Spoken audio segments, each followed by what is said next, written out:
solo RPG channel. Today we are playing another game of Frostgrave.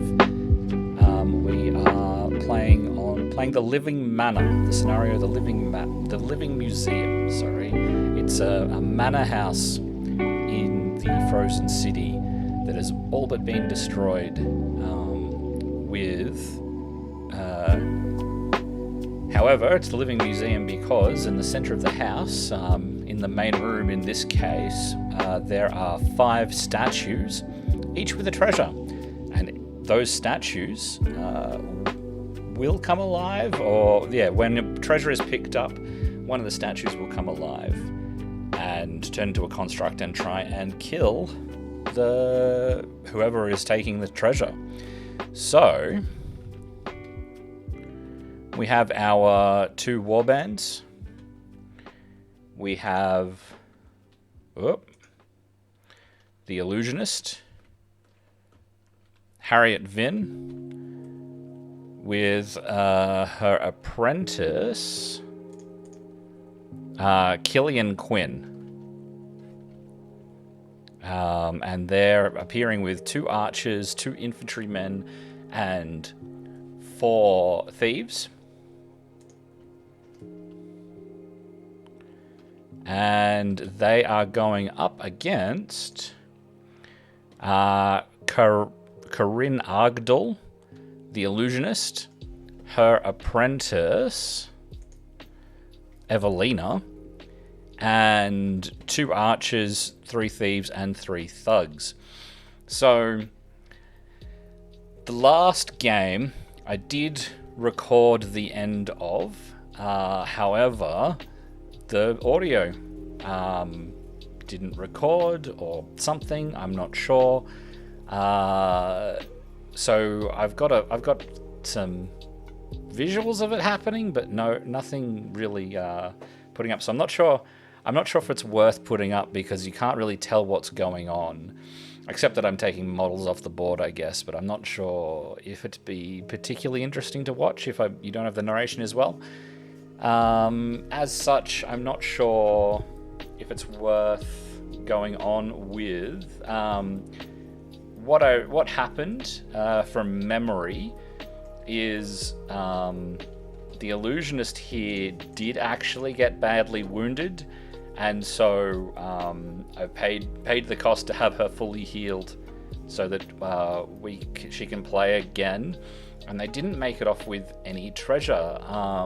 Rather unfortunately, the interesting thing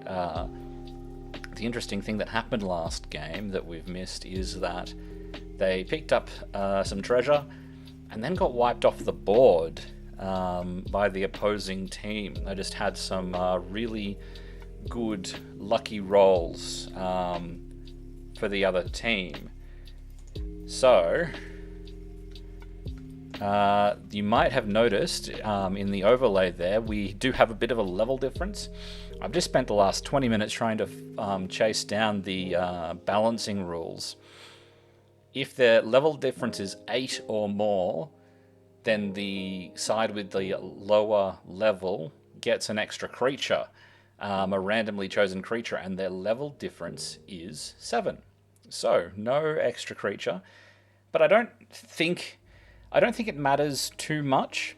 I think that the bigger thing that makes a difference is the number of games that you have played, as that is what allows you to raise your stats. You can only raise 1 stat when leveling up per game that has been played. Otherwise, you have to spend it on other things. So the Illusionist has a slightly larger spell list, but obviously you can't use them all.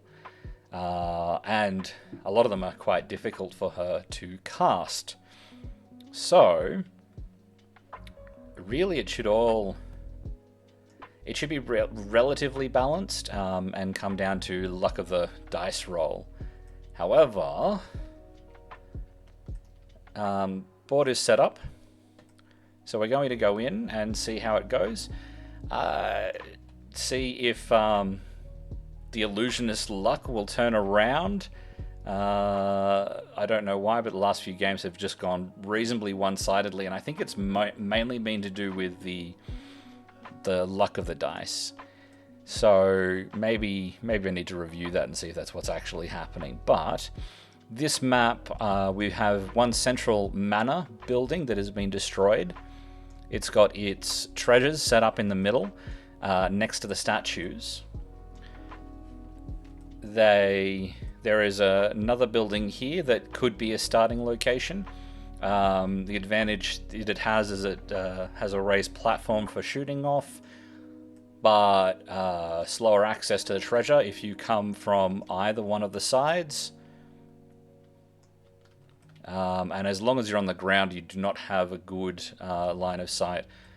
From the back, we've got some different ruined buildings, and as well from the side. This side has a relatively straight line in. The back is a little bit trickier, and this is relatively straight in as well from the side. So if one of the players decides to set up on this side of the board, then the other one would go here and vice versa. So that should be fairly balanced. We'll see how it goes.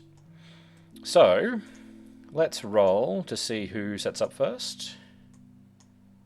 So 15 for the Illusionist and 16 for the Soothsayer. So now on the Soothsayer's spell list, no, that's not what I wanted. I believe we had the spell Crumble, so starting here could be advantageous, or starting here, as they are the two locations to start with some high ground. Where over here, I mean, you can climb up on the walls and sit there. The models will just happily sit there. But you do get a little bit more mobility and some cover from here with the arch for the archers. So I might go and set up here, which puts the other side starting over here. So I'll just quickly move these models.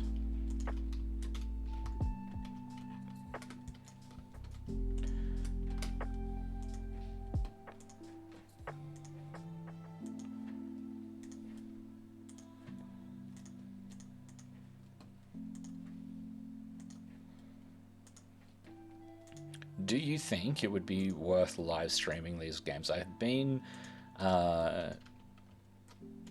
been pre-recording them because they are a little bit harder to. They go longer, and this way I can take breaks and edit them out. Have I been doing that? I might not have even been doing that.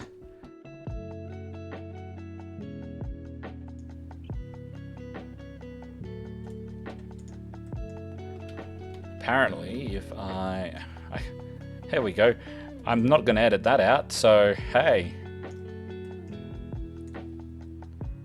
Getting to start 3 inches from the edge, so that actually puts them at the top there already.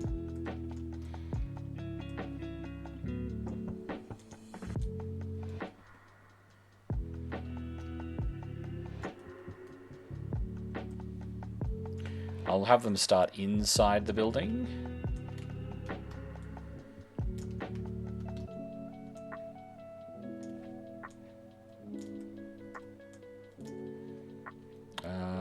And here. And here.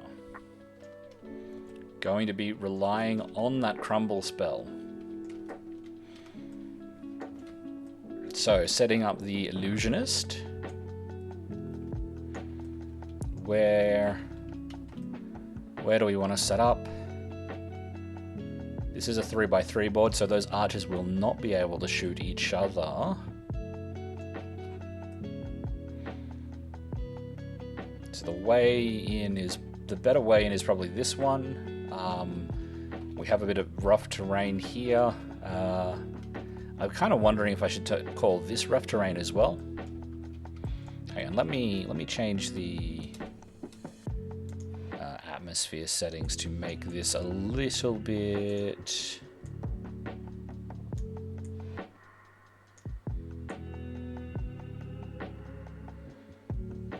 easier to see with all that white snow.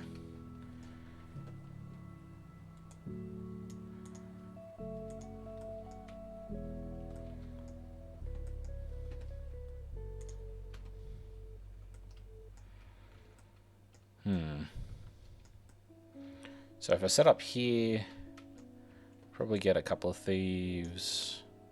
What's 3 inches would be about that. Put a couple of thieves there. Put the wizard there.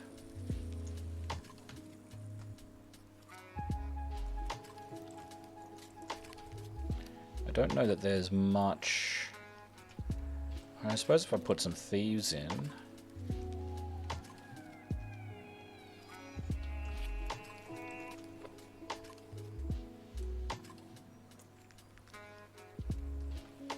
Put a thief. I don't feel like I should take up the corners. Honestly, just put those that guy there as well. That guy there. We'll start you here. And there's no good archery positions unless... Alright. Both of the archers are going to go there. Alright. I think I got to... Okay, so 10 versus... 10 on initiative, so re-rolling those. So Soothsayer actually gets 11. And I've lost the die that I used for the... Oh, there it is. 7. So, Soothsayer goes first. Yeah, I do wonder if it's worth just live streaming these so that I don't have to worry about any of the upload stuff. But I think it will look a little bit better if I'm pre-recording these. I have fixed the issues in my Morrowind live stream, and so next time I go live with that, that should actually be smooth as opposed to janky, but it is slightly lower quality. But it is going to be live, whereas this one, I sort of kept it pre-recorded because I've got less going on that can help with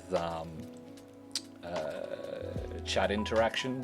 Whereas, you know, Morrowind or something like that, I can talk to chat while playing. If people decide to start watching me live, whereas this stuff, I don't feel it's really going to work.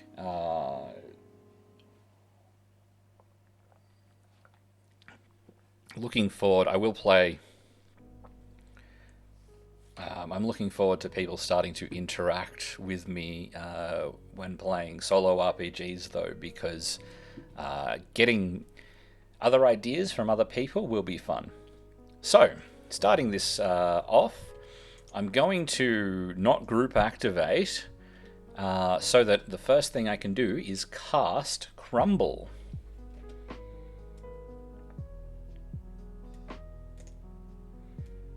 So, Crumble, target number is 12.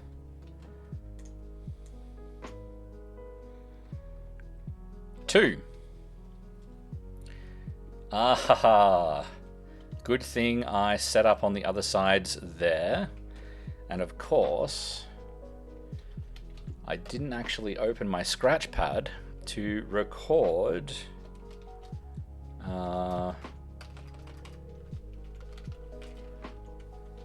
Frostgrave Graham Scratchpad.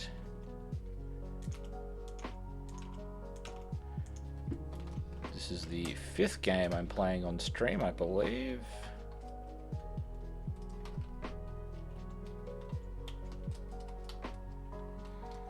What do I need? I need a Soothsayer and an Illusionist.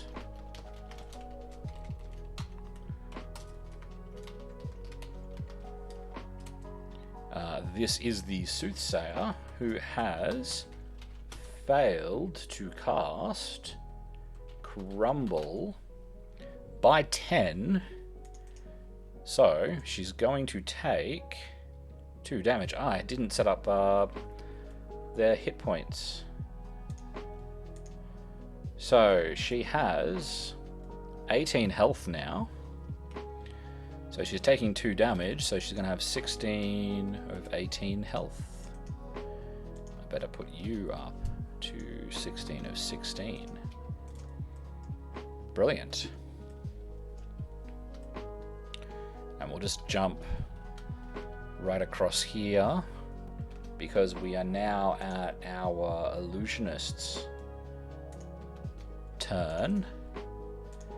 And she's going to need her 18 of 18 health. And her apprentice will have 16 of 16. So, she is going to group activate with this thief and these 2 archers, I think. Ah, hang on.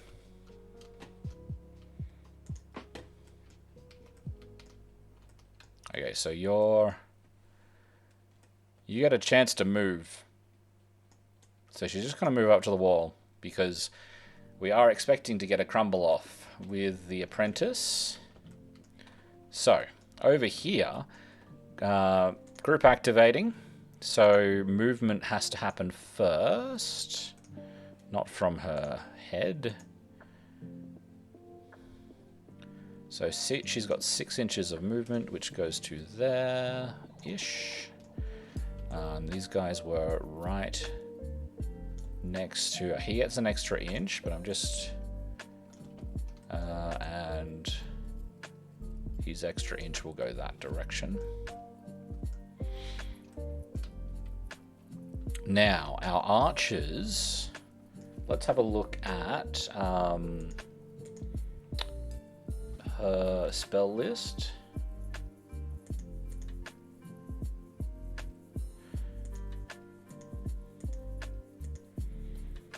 So, Call Storm. Call Storm might actually be useful for her to cast, because that would impede all archers. And the opposing team has good positioning for their archers. Telekinesis won't be so useful this game, because we can't pick up treasures until they've been picked up by people. Blink Beauty is always good. I just need to remember that I've cast it, which I never seem to manage. Teleport. Teleport myself up to the ledging there. Get a bit of a better position, but I'll just start getting shot by those archers. Bone Dart. Can't see anyone. No undead to control. Steal health, push, mind control, and heal. I'm going to have to redo the positioning of those spell lists, because that's getting long now. So I can't really... I could push... So push works in an arc. I could... No, leap works in an arc. Leap would be good, because I could get some people up there. Push. I could push the thief to that wall, getting him a little bit closer. I think I'm going to read the text for Call Storm, because I might cast it.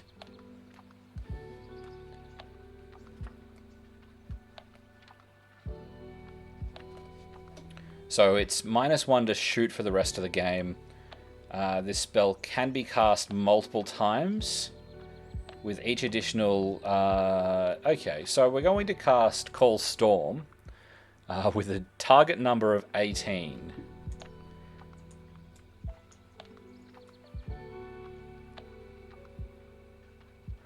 Oh.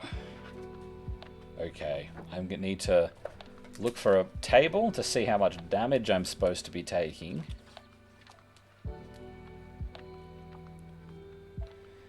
Spell casting. Oh. I've been doing it wrong. If you fail by 1 to 4, you don't actually take any damage.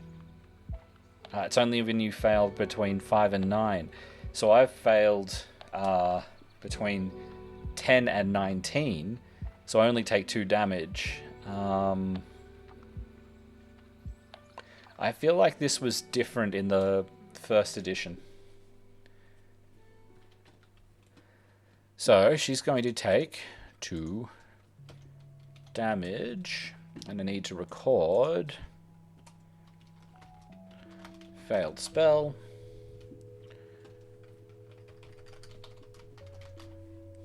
Yeah, that's going to be really hard to get off with an 18. That's okay. That's 5 XP. Everyone else is going to continue moving. So it's 3 inches to here. Less than 3 inches to here. What's the... So I had... it is a 1 inch... I'm going to say you can do that in difficult terrain. Anyway, we're not going to call that difficult terrain there.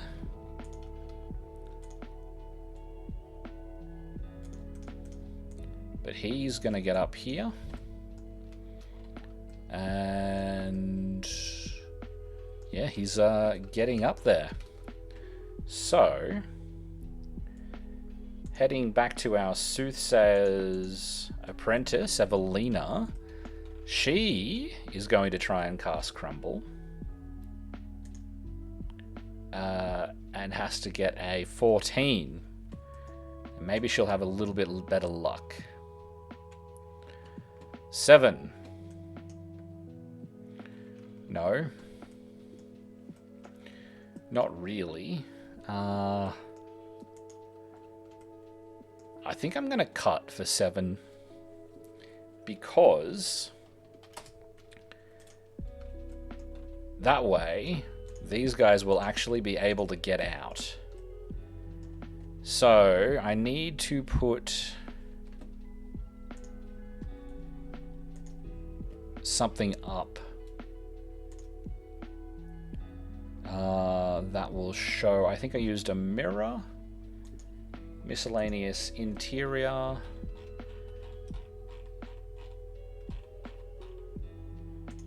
Or a photo frame or something like that. I'll do that here. So there.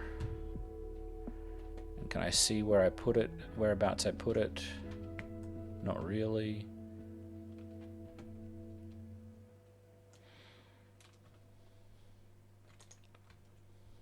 Okay. So that's where that is. Get out of build mode. And you have 6 inches of movement.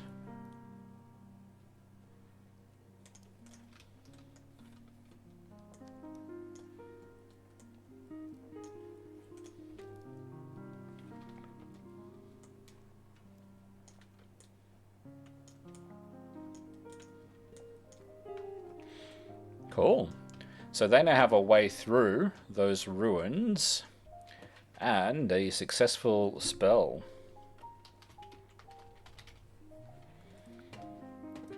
Which brings us over to, was it Killian? Who is going to group activate with these 3.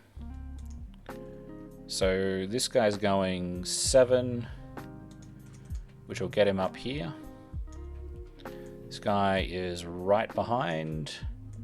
What are you? You are another thief, so you are also right behind. And I think that's 6 inches. Brilliant. Okay, now going to try and avoid this rubble. 3.5 is their second move.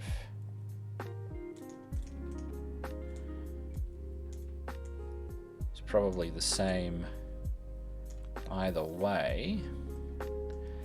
Now, what can you cast? I think he is going to teleport himself up here. So,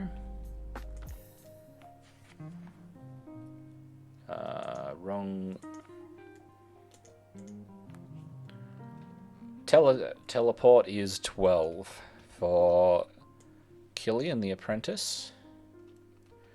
13.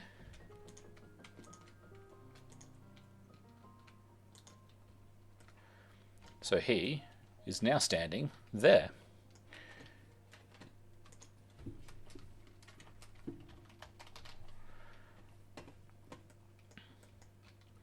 So that puts us at our warband's go. Warband at the soldier phase for the Soothsayer. For the Soothsayer's warband. So we're going to have one archer make his way up here, and the only thing he can see is Killian, who is in range, so we'll attack with a +2 fight. 10, so 12. Just bring up the archer. So he's got +2 shoot versus Killian's fight of 0. 16, so that's 12 versus 16, so that arrow straight up misses. I think that it had a -1 to his attack as well because he moved. So 11 versus that. Now, can you see anyone except Killian? Oh, you can see... You can see those thieves there. This map is probably a little bit more open than I intended, but that's okay. So you're not going to attack Killian. You're going to attack one of the thieves, the one at the front there. So you've got +2. 5. I'm not even going to bother rolling to defend because can't do anything useful there. So we are now looking at our thieves. This guy's just going to double move.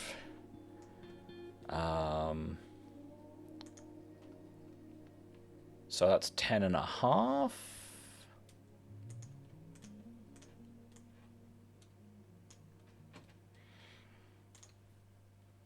This guy is also going to double move, but he only gets 9.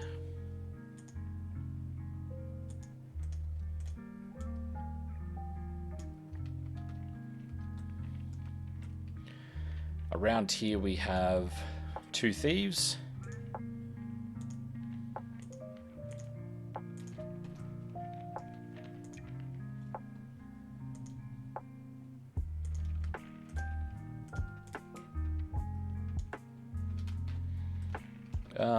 Is there any point in going that way? Not really. Except that we might be able to cut off some kind of escape. But he's going to just get up immediately behind him. We've got these 2 thugs here who are double moving. 9. Oh, I don't know that I've started you at the right spot there, so you actually get a little bit further.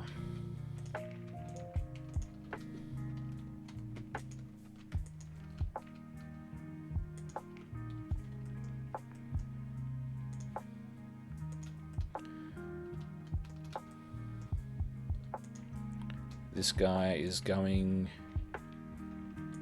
to be somewhere similar. It's a little bit behind.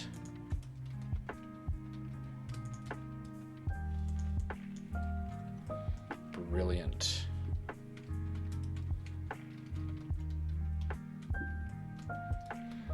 There you go. If I press N, that's what puts that box in the way. Ah, the cut box. There you go. That's what that is. That's what that thing I've been contending with recently has been.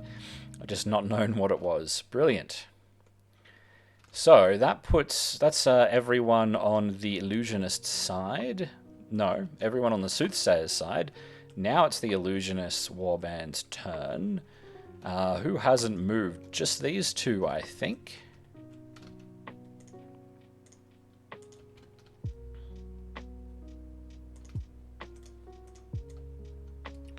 So he's simply going to get there and there. And that is a bit further than I expected him to get, but that's okay. We get to roll again because we don't currently have any creatures on the board. This is the thing, right? I said that I could edit out breaks, and I'm not doing it.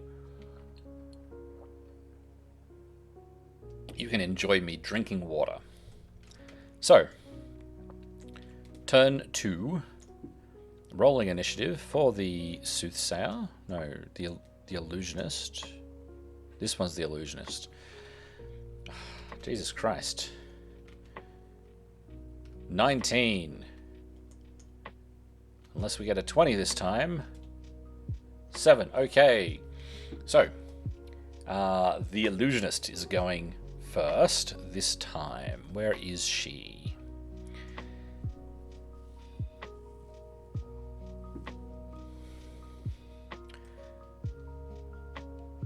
She is going to group activate with just the archers.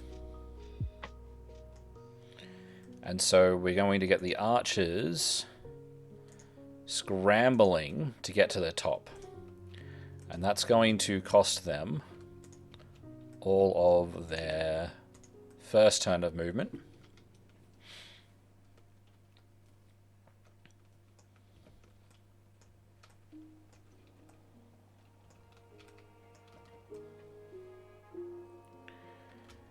And then, so she's going to move. I think in the past I've said that you can move through your own models as long as you don't finish on top of one. So she gets to there. And then these archers are going to expend 1 inch of movement. So that's 2 inches of movement. So 3 to get to here. So they're not shooting anything just yet, but they have maneuvered into high ground. Now, as for spells, she can't see anyone. So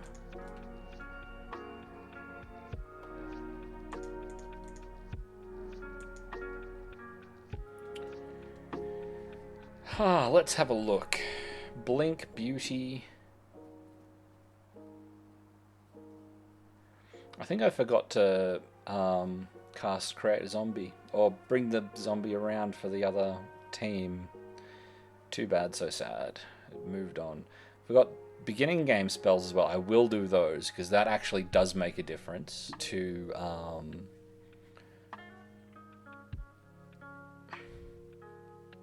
probably not supposed to do them in the middle of the game, but if you've forgotten, that's oh well, I'm doing it anyway. Doing it anyway. Right. She's not going to try Call Storm again. It's ridiculous with an 18.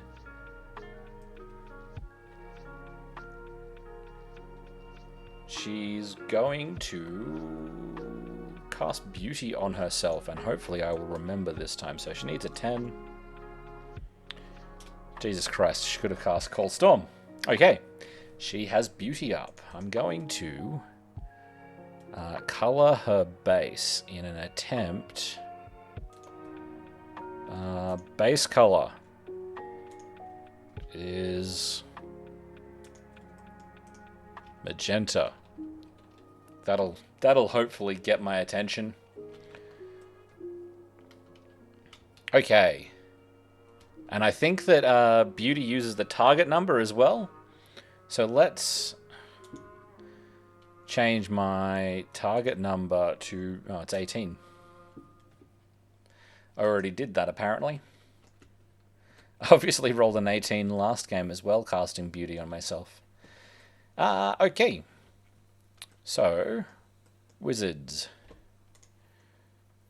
Let's remember to change the overlay.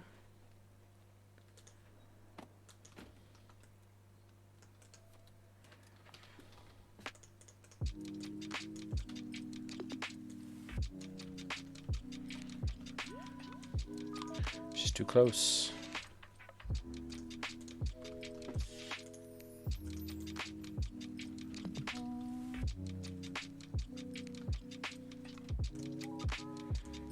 So 6 inches will get her to there. And so she can cast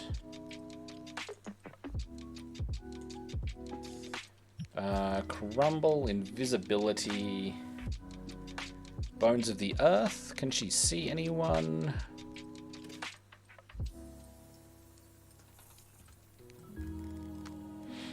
I'm going to say that she can't see past that statue. Yeah.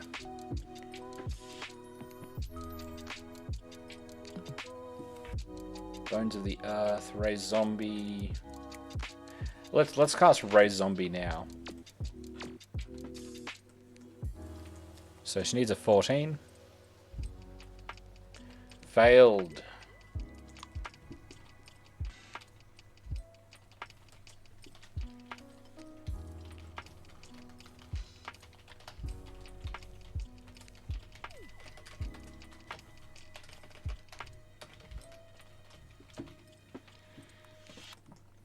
Okay, that is unfortunate for her, but I'm going to look at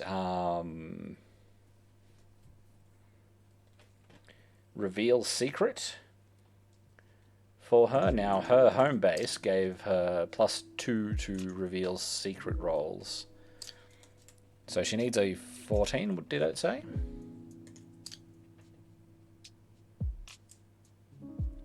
Nine. So 11 won't work, but her apprentice gets a try as well. So apprentice needs 14. No reveal secret happening. So apprentice turn. What's the play? So Killian wants to cast Bone Dart. Bone Dart might be the thing. Ooh, Steal Health. That's fun to know. I forgot that I had that. Oh, Mind Control. Yes. Now Killian needs to get to somewhere where he can see. Oh, he can see the archers. All the archers do is shoot people. Yes, all the archers do is shoot people. That's actually great. They've got a really good position for doing that. I just need to remember if there was a range. I don't think there was.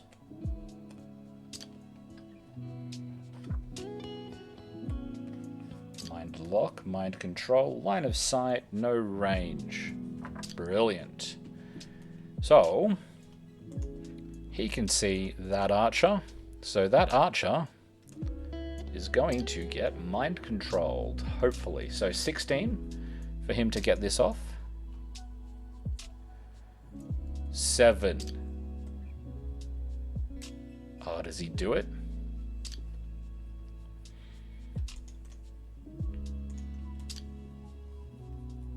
So he's going to cut for 10. Putting him at 6 health in order to get that spell off. Because that puts the target number at 17 for the mind control. Let me just see if he gets a will roll. 18! Oh no! That was a large waste of health, because if I look at our archers, they have a will of 0. So he succeeds. He is not mind controlled. And Killian just took a lot of damage for no reason. So Killian is going to get himself out of sight. Now you can do that jumping around the player here, because you can jump as long as you have already moved the distance you are jumping, you can jump it. Ouch. But that does count as a successful spell cast. He just resisted the effects of the spell. So, other apprentice turn. What is the play for our Soothsayer? So what was the Soothsayer's apprentice name? Evelina. Evelina is going to cast something like Bones of the Earth, I think, or Raise Zombie.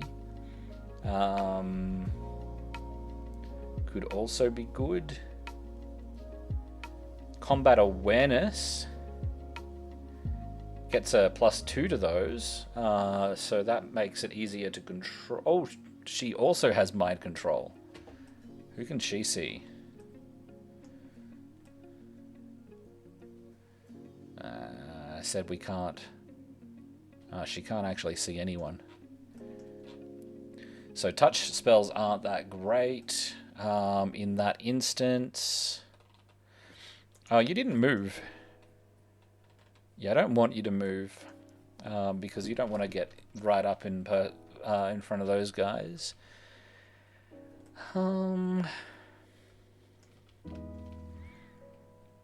Leap.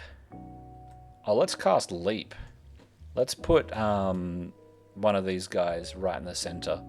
So casting Leap. 13. Needed a 14, so she's going to cut for 1. Putting her on 8. So Leap, just let me get the text. Up to 10 inches in any direction. So this guy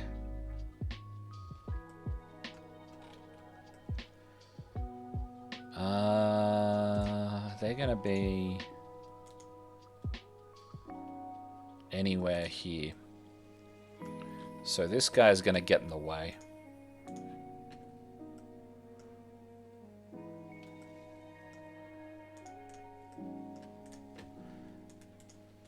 What you doing? By putting him here, he will be able to... He'll make it a lot harder for this lot to get in.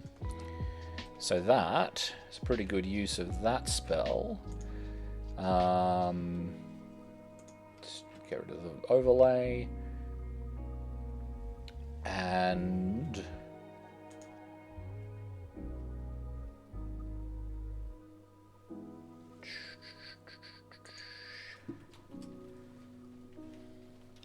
leap.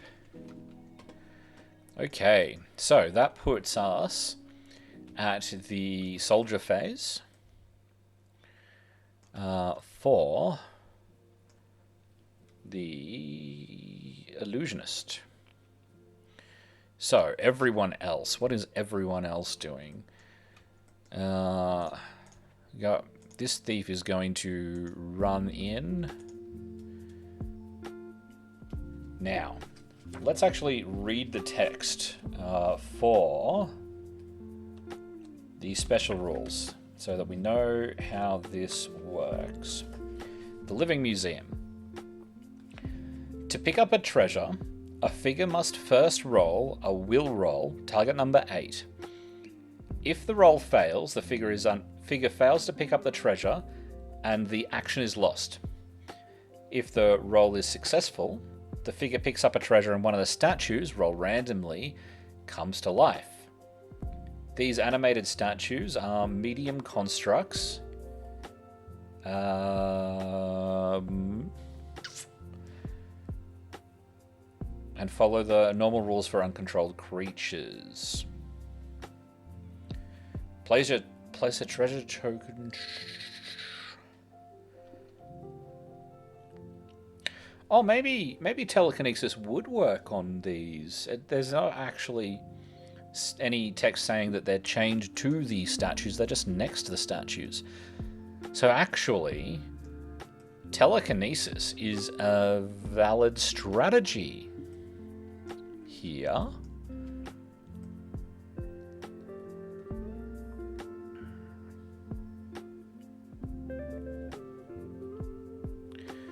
So I think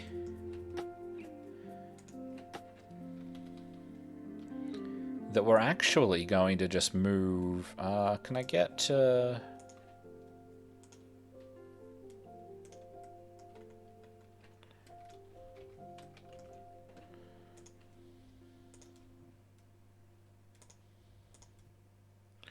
can't get to the central treasure, so we're instead just going to get to here and pick up this treasure. So he needs to roll a will roll. So he's got a +0. Oh, I'll check. That's an 8. That is the target number. And he is a thief. Thief, will, +0. So that's a success. So he is carrying that, and we will go 1, 2, 3, 4, 5. So what is that? 1, 2, 3, 4, 5, 6, 7, 8, 9, 10, 11, 12, 13, 14, 15, 16, 17, 18, 19, 20. 14. What did I say? 1, 2, 3, 4, 5, 6, 7, 8, 9, 10, 11, 12, 13, 14. So this one is now alive. And I'm just going to change the color to indicate that he's alive. Because now on the creature face, he is going to attack the others. Or he's going to attack someone. Whoever is closest, which is currently that thief. So, next...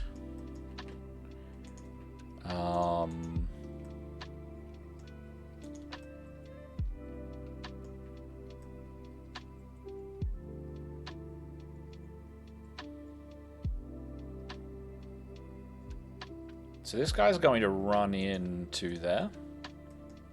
That's using a double move.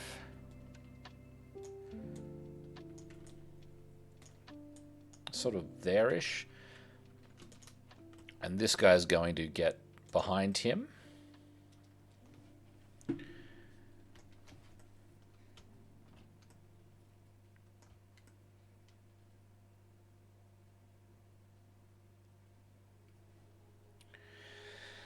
This guy is going to run up here and attack the thug. So thief versus thug. Fight +1. But I think versus fight +2. So that should be a 14. Versus a fight of 2. 10, 12. So I said 14, didn't I? Yep. So that is going to lose the thug for health. And this guy is going to come in and help out. 18. So 19. Oh, he's using a dagger, so he's got an extra health. Versus 3. So the first thing is he had 7. But then I think I got a 19, yeah? Yeah, so that's 8 damage. So he is dead.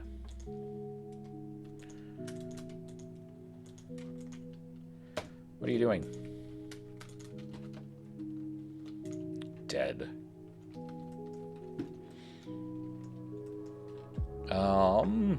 In fact, he gets a +2, so that was a 20. 21 for 10 damage. So that's that. So this guy is actually going to be able to get to this treasure and pick it up. So he needs to roll an 8. Let's just turn that off.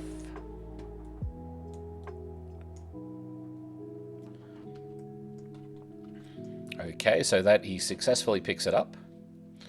So here,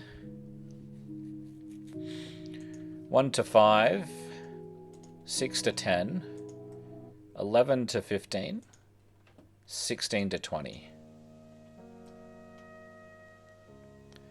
Oh, so this one goes red.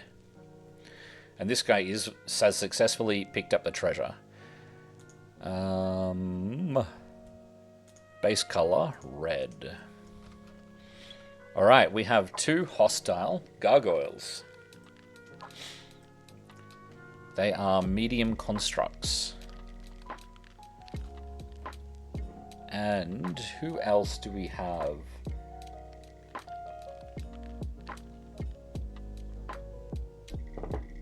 I believe it is just the archers who are hiding up here. So he's going to be able to run around here one at a time. Doing one at a time.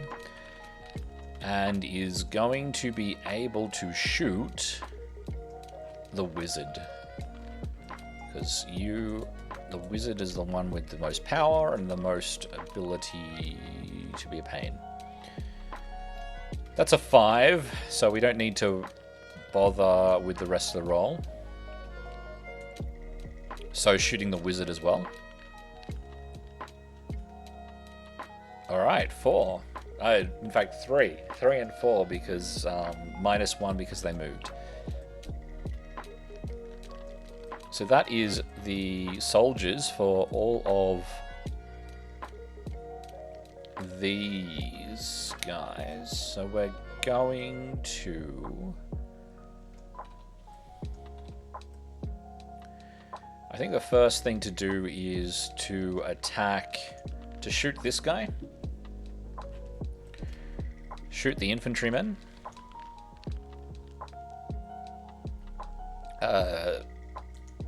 7.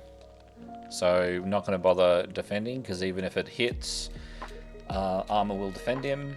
So 12 could do damage.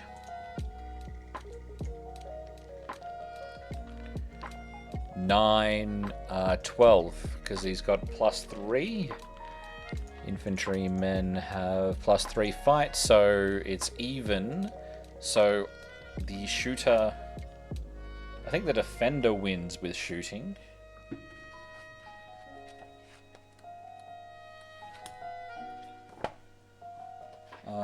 Swimming, falling, combat, shooting. Unfortunately,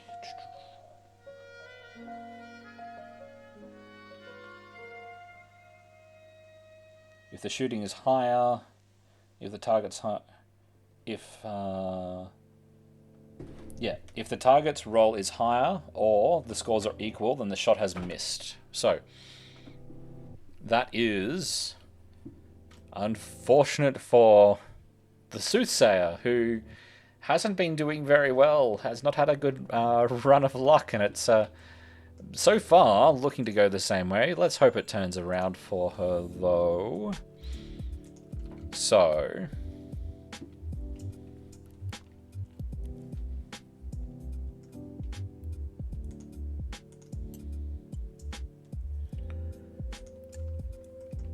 Okay. So that thief is there. This guy is just going to come straight around and try and hit that construct. So we are looking for a medium construct. So armor of 12, fight of 3, move of 5.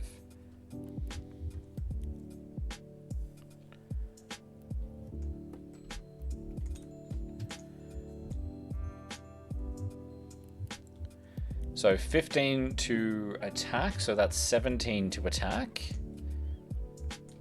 Versus 15. Okay. So 17 armor of 12, so it takes 5 damage. It's got a health of 12, putting him at 7 health.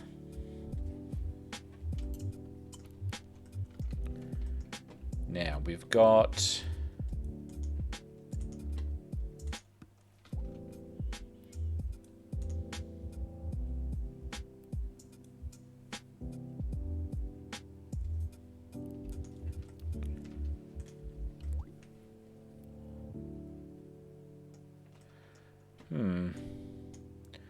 I should have looked at the order at which I was doing this, because this guy's going to move to here. Oop.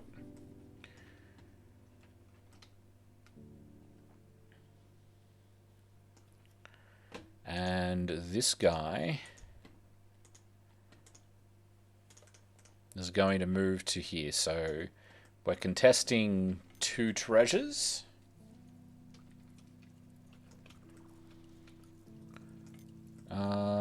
He's dead. He's gone. They've all gone. Aha, I knew there was one more.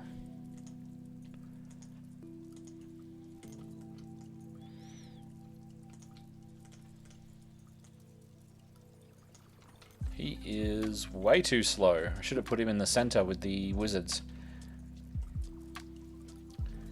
So he's going to get to there, and that is that turn. So this guy is going to attack the thug. Ooh. So 5 versus 10, 12. Which wins but won't break his armor. And I believe it was this one is attacking that rogue or thief or whatever it is for a 13 versus I don't know, 7 I think it was. So he's going to take 3 damage. Just notes construct. Yeah, so he's only taking 3 damage. Putting the thief on 7 health.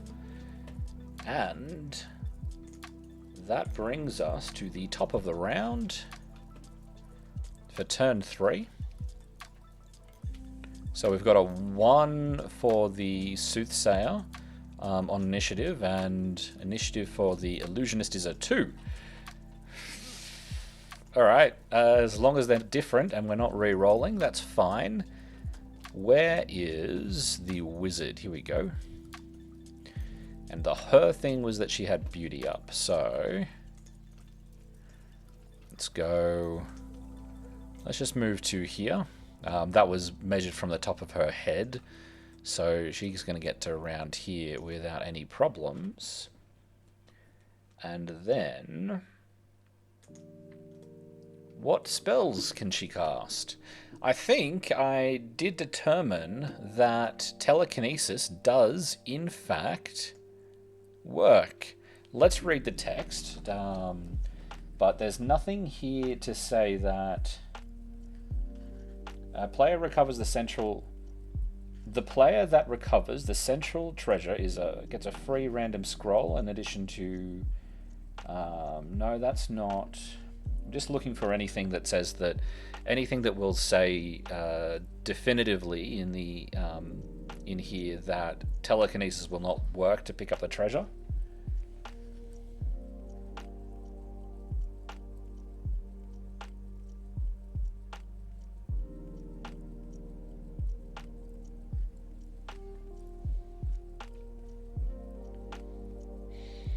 I was also reading the library, not the living museum.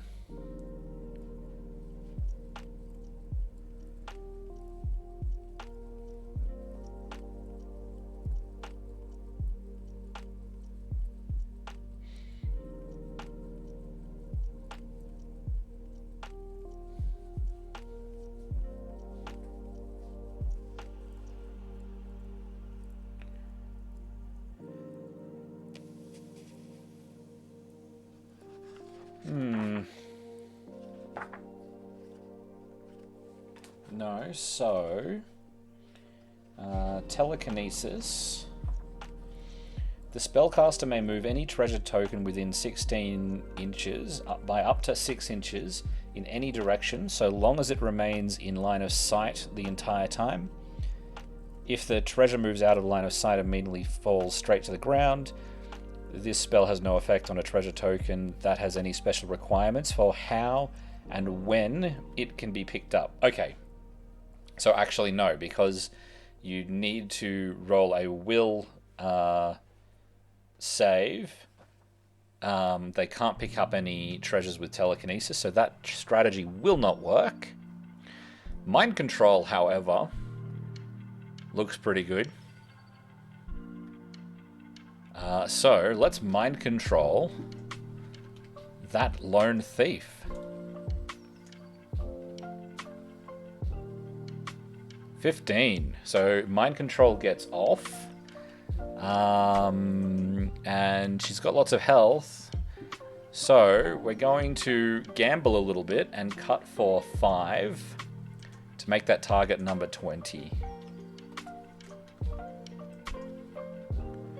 So he has to roll a 20, which he doesn't get. So let me put the target number 20, and we're going to color his base blue. He is now a member of the other warband. Okay.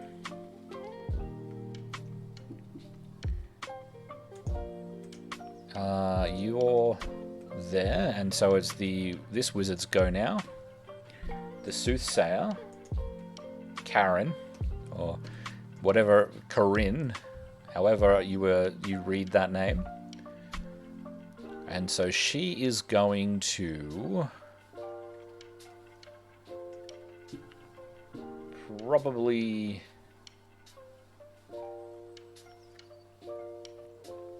apparently mind control is the thing to do at the moment. How much health does she have? She's got all of her health, most of her health. Hang on. Soothsayer. Let's look at the right spell list.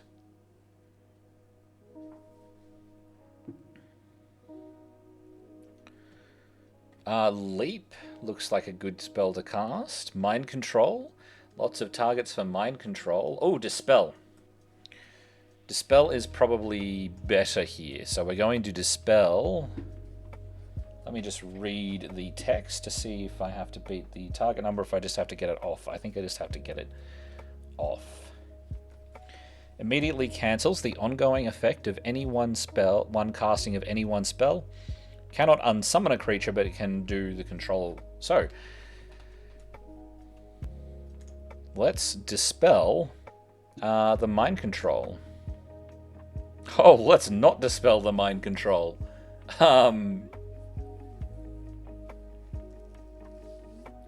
So I take 2 damage, or I take 11 damage. Let's take 2 damage, because I like my creatures to stay alive, and we will record that.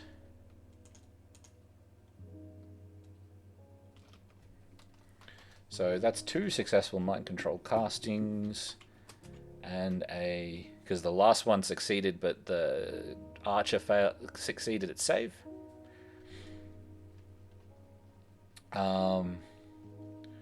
And we've succeeded.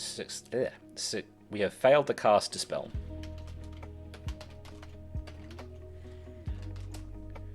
Okay, so she is again not going to move because there's not.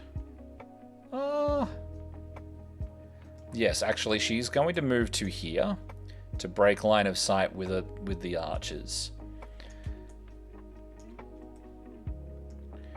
Now, we're looking at the Apprentice's turn, and so the Illusionist Apprentice, Killian, can cast Heal on an 11. Oh god. 7. Okay. So I'm going to get 1 health. We're going to cut for 4. Because 7, 8, 9, 10, 11. Cut for 4 to get 1 health back. So he's going to 7 health. And we're going to record a successful heal. So heal gets 5 damage back, 5 health back. Brilliant. Okay, he's not going to move anywhere. He's still in a bad way. So looking at the next apprentice, Evelyn, who can she see first of all? She can see much the same people. She can see those 2 archers. I think that mind control is definitely on the cards. So is Dispel though, because I don't want to lose that treasure. Dispel on a 16 or mind control on a 14. How much health does she have? She's in a bad way. So we're going to cast mind control on this guy. Oh god. See what I mean about luck of the dice here? So that's more than 10. So she's losing 2 health. And she's moving over here so that she's not just going to die. Oh god. Alright, so creature turn, soldier turn.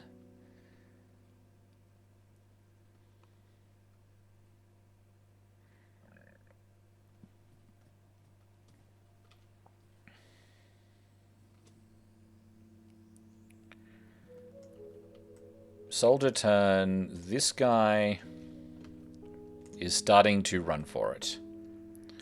So he's going to move 3 inches, followed by, it's like 1.75. So we're going to 5.2 or something like that.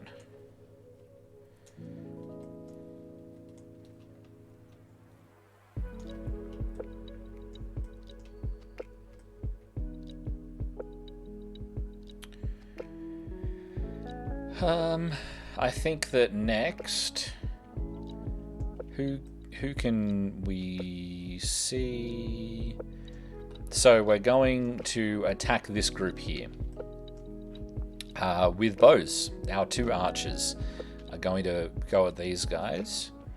So 1, 2, 3, 4. So 2, he's getting attacked. So this archer is getting this guy with a 13. He successfully defends. This guy is going at the same group, so same composition, same guy. So to hit him, it's a 13, and he gets to fight back with a 15. So neither of those arrows work.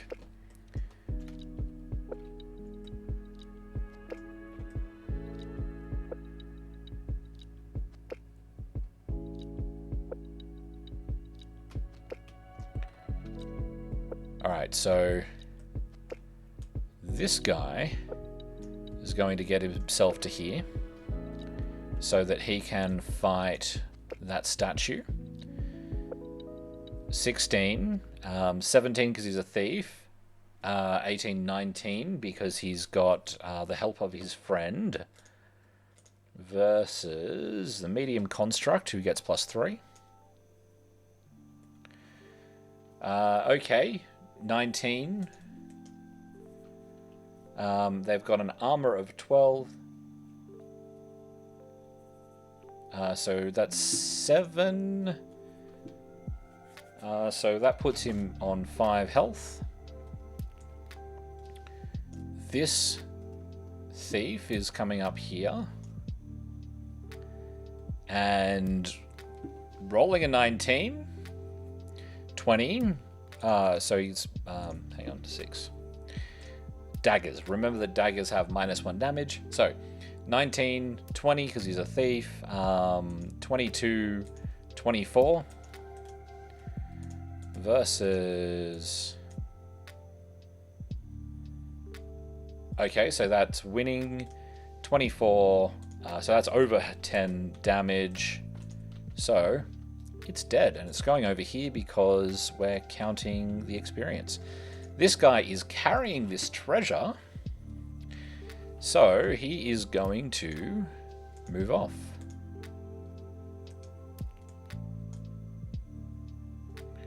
Uh, 5.2, I think, is the double movement for him.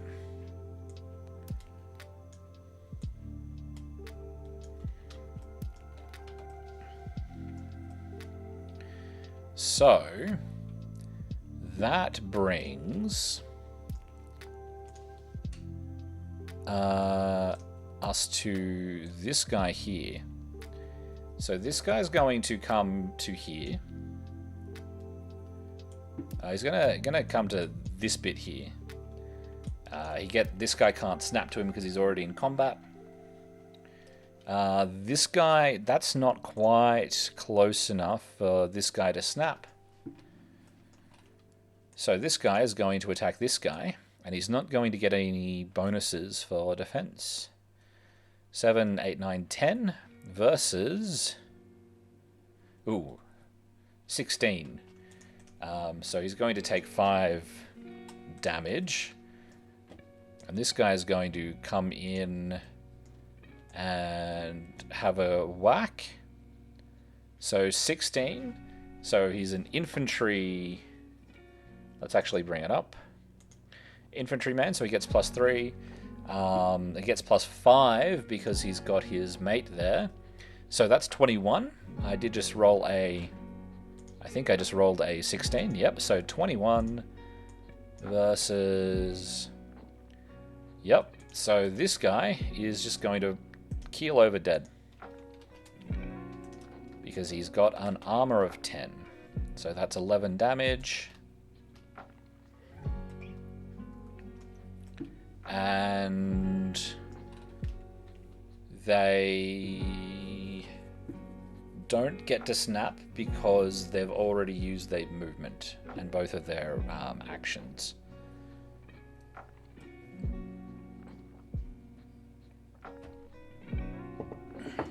Is there anyone else that hasn't gone yet? The archers have both shot and chosen not to move. These guys come up and killed a guy. These guys have started running away. I think that's everyone. So, these guys get a turn now. So, this guy, because he is being mind controlled, is going to pick up the treasure. And so he needs to roll a will roll to pick it up with a target number of 8, which he succeeds. What was his target number? 20, okay. And then 1, 2, 3.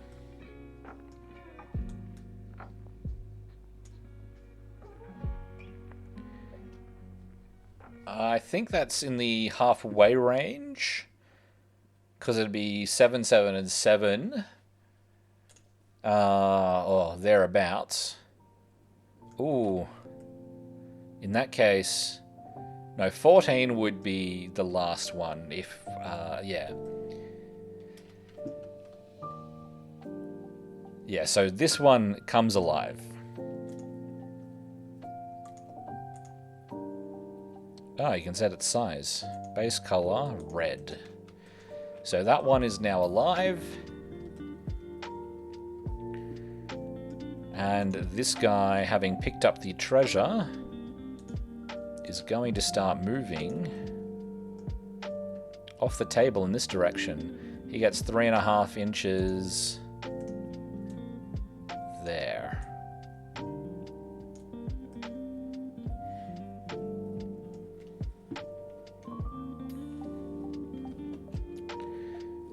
Does it cost an action to drop?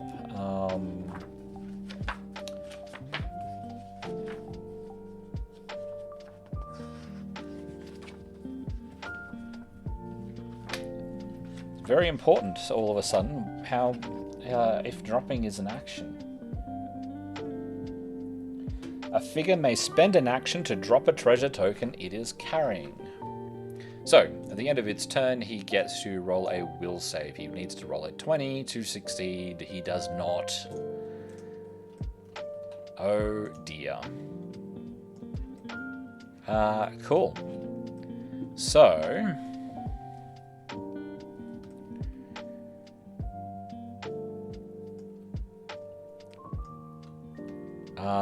that brings us to the soldier turn for the Soothsayer. So this guy... This guy is going to run over here and try and kill... Oh, that's no good. Try and kill the construct. This guy is going to give it a go. So that's 14. It can actually damage it too. But with a, 14, they tie. Infantryman, that's not what I want to see. I want to see the... medium construct. Fight plus 3, 14. That's 14 for both. Am I doing that right? 10 plus 2 plus 2. 14, 14. So they both take. This one's going to take 2 damage because he's got an armor of 12. And this one's going to take 4 damage because he's got an armor of 10. Okay. Because when you roll evenly on fight, both figures take the damage. So this guy's just going to get up in this guy's face and attack him. 8 versus 18. So he's going to be left with 2 health. Should have used the archers first.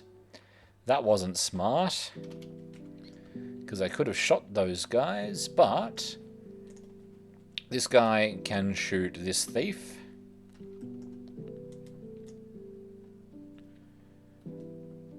So 20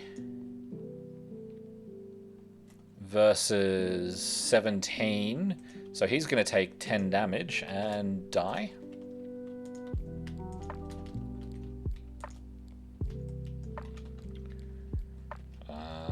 you doing?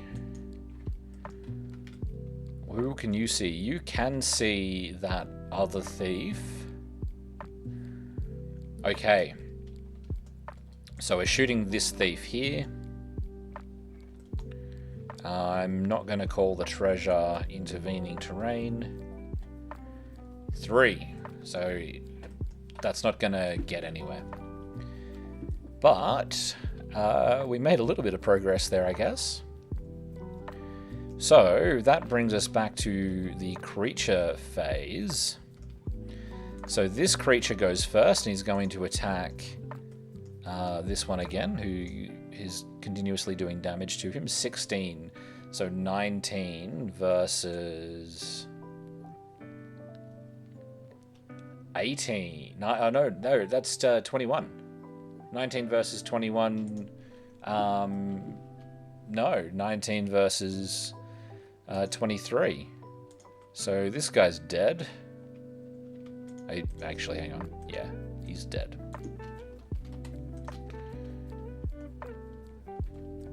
And this one is going to attack the closest creature, which is this one.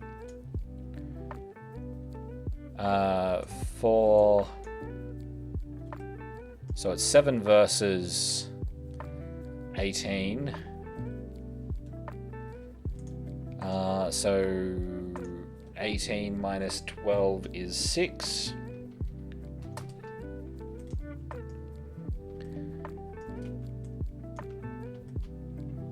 Okay. That's going reasonably well there for the Soothsayer now. The tides may be turning. And we're at the top of the round for round 4. So rolling initiative, we have 2 versus 20. Okay, so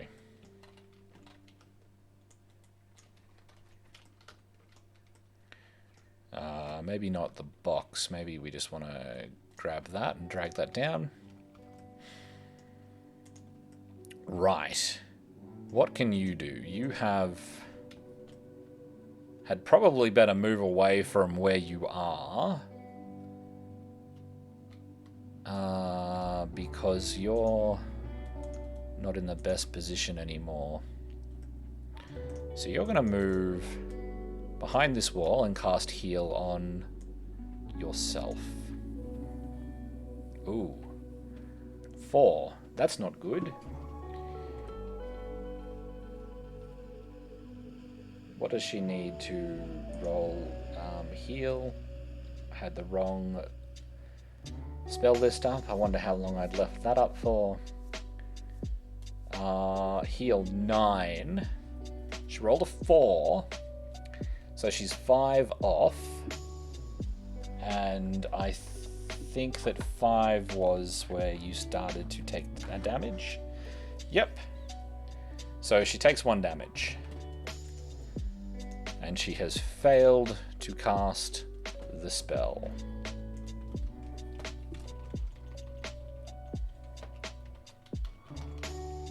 Failed heal.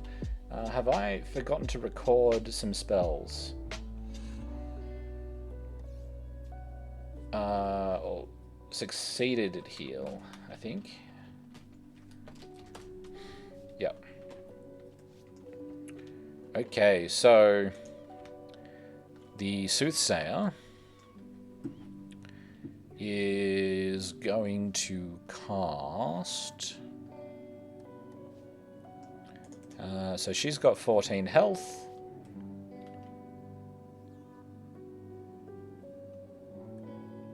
Bones of the Earth might be a good go on this guy. So she's going to move to here and cast Bones of the Earth. 2, my god! So she needs a 14 to get it off, so she needs to...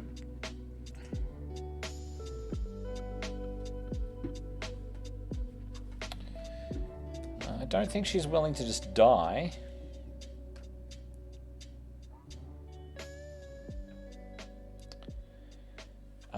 So she's going to take 2 damage, or she's going to take 12 damage. I don't think it's worth getting the effect off.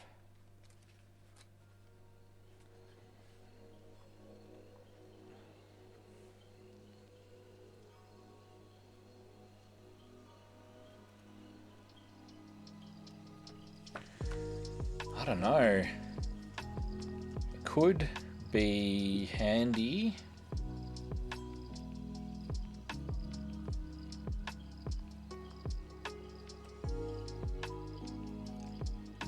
Because that guy would then not be able to run off with that treasure. But those 2 archers there... She's going to... No. Just take the 2 damage and fail the spell.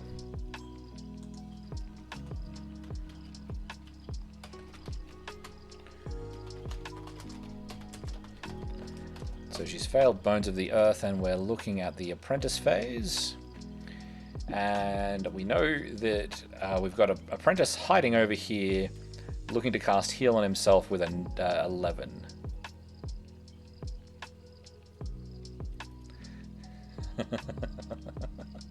Well, he's successfully casting Heal again. You know, getting the same roll he got last time. Jesus Christ. What are you doing? Heal. Getting a single health back. Good for him. So, Apprentice for the Soothsayer. Where are you? She is going to cast Heal on herself.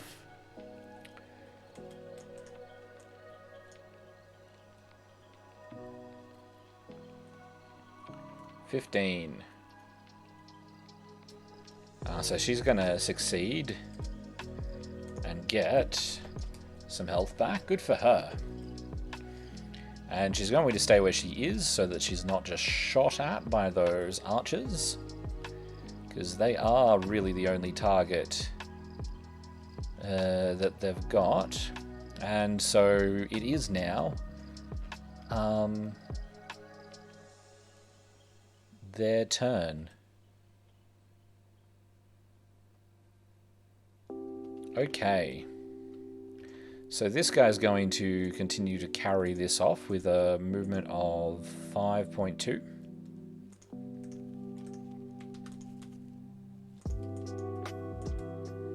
So double move. This guy is also double moving.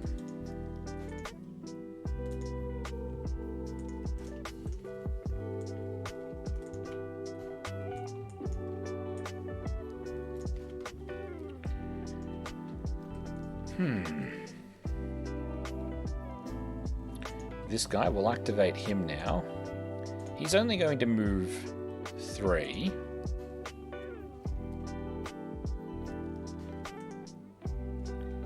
And then he's going to drop it.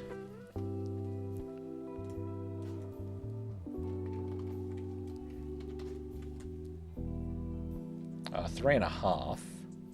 And then he's going to drop it. So that is now there. Now he gets to roll a will save, which he gets a 16, which would have worked if I didn't cut for 5. Alright. Is this the one that I cut for 5 on? I can't remember now. So this guy is going to make his way here and pick up the treasure. And that's him.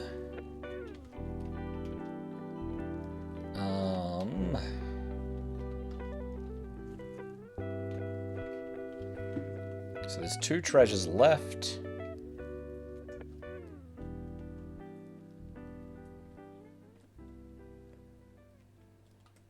And we're looking less and less likely of being able to obtain them. So let's use these archers to shoot that wizard. So archer on the left shooting the wizard. 11, so this could damage her. She only has an armor of 10. Ooh. Ooh. I need to be more aware of what I'm doing with the stats. She has a fight of 2. They both have... The archer has a shoot of 2, so... misses.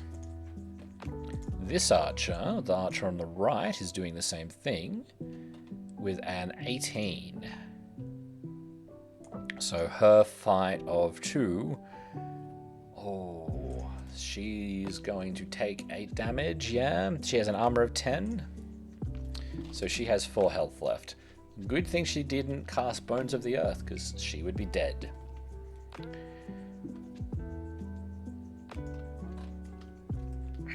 Okay. Now...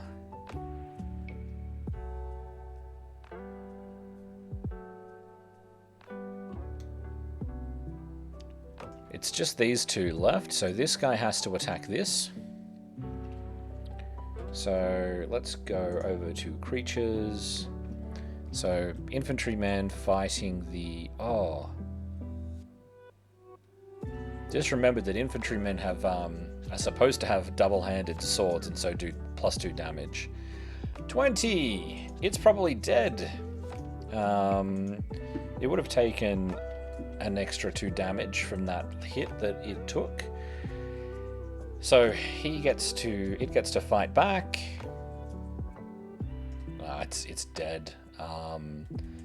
23, 25 minus 12 is much more than 4.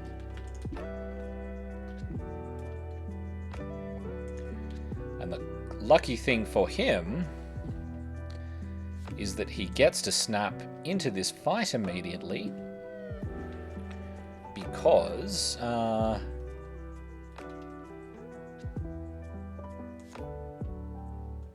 no, that's too close. Yep. He gets to snap into this fight immediately because he hadn't used his second action. And... oh, he's actually got movement.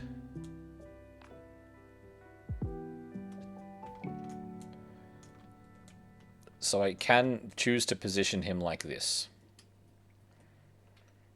And this guy will snap in. So this guy is now snapped to this guy. And this guy is attacking this guy. And so it's an even fight. So we're looking at 18 for the infantryman. 18, 19, 20, 21 for the infantryman. Ooh. Oh no, this guy is gone.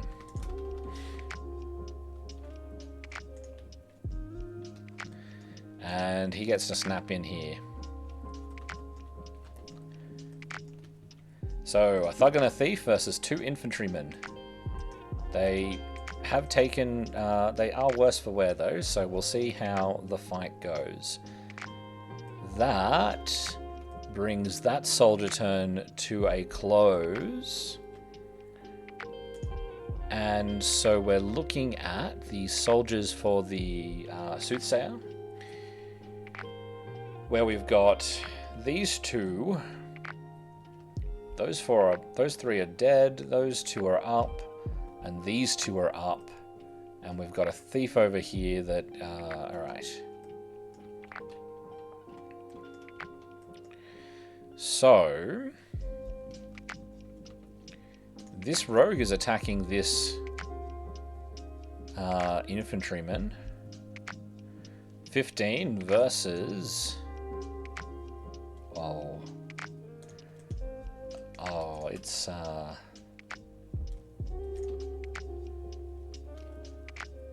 That was the wrong way around, because now this infantryman, this thug is attacking this other infantryman.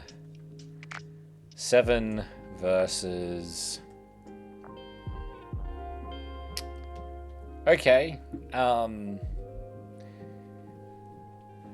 on. 4, 7, 8, 9. Okay, so no one does any damage. but the infantryman does win that. At which point we've got these two archers who are going to shoot at the archer on the left.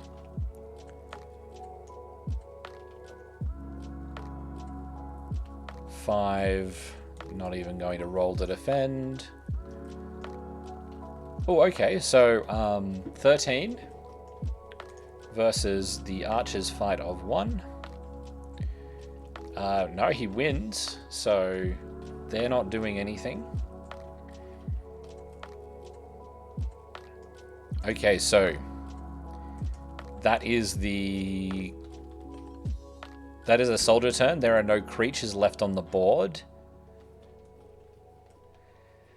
As we go into go back to the top of the round for round 5. Okay, so rolling initiative. 16 versus 17. Oh my god. This just is going so very one-sidedly. I don't know that my wizard feels the need to get out there and intervene right now. So she's going to cast heal on herself. 20, so she's going to get that off no problems. And get 5 health back. She's not going to move at all. But she is going to record a successful spell.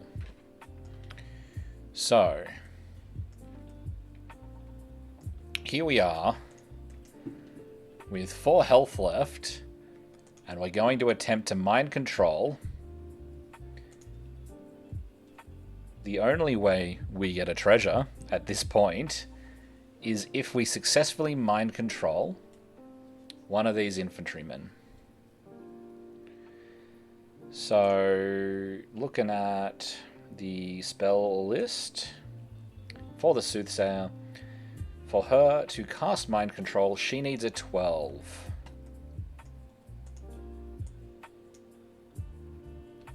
Come on, oh, for Alright, so she's taking a damage and getting out of dodge.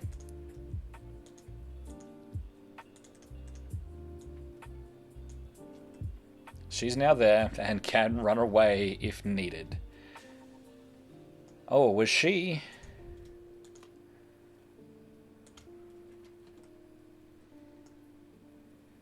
No.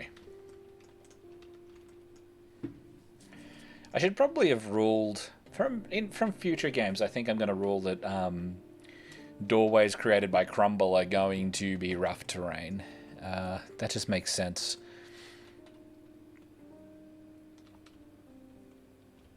So she's now out of the way. So we're looking at apprentices. Illusionist Apprentice Killian has 8 health because he's still... Well, he's successfully casting it, but it's not doing that well for him. Everything's going pretty well for them as it is, so he's going to just try and cast heal again. And he's going to succeed this time without any issues. So, he's now got 13 health, putting him in a much better spot going forward. So, back to... what's her name? Evelina. She's the one with the nicest name, too. Evelina's... nicest name? It's a nice name. I can't ever remember. But, so she is going to get... She's got 11 health, so she is going to try the mind control thing. So she's going to move to be here so that she can see the infantrymen, but is not visible to the archers. Yes. And is going to try and mind control this guy. So mind control for her, she needs a 14. Okay. So, she is going to cut for 8. Leaving her at 3 health, but getting this guy... this guy is going to need to roll. He has a will of 0. So he's going to need to roll a 20 in order to... I chose the one with low health. Why did I do that? 1. So, target number, 20. Let's change the base color to green. And he is now on the other team's side. Oh dear, that is not going to go well for them. Anyway, it's the soldier turn. So this guy... Let's move creatures with treasure first. This guy goes 5.2 because it's 3.5, 4.5. Yeah, 5.2.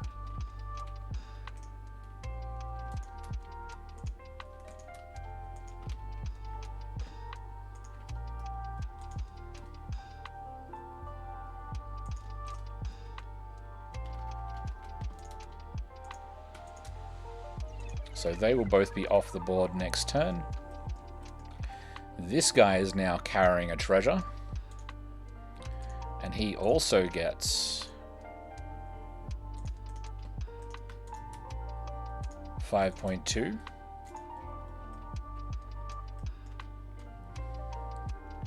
And this guy is going to come back.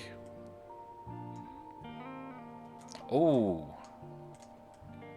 So he has a movement of 7, doesn't he?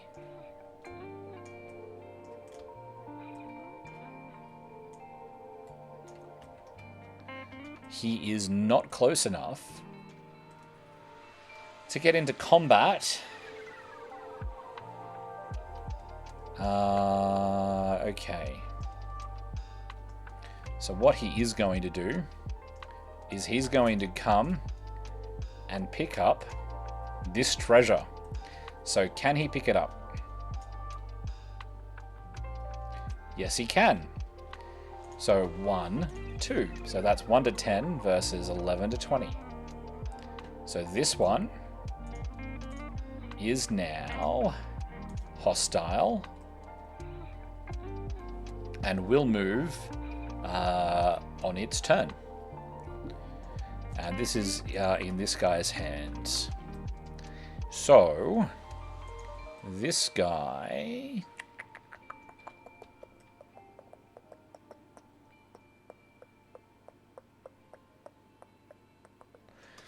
This guy's going to attack...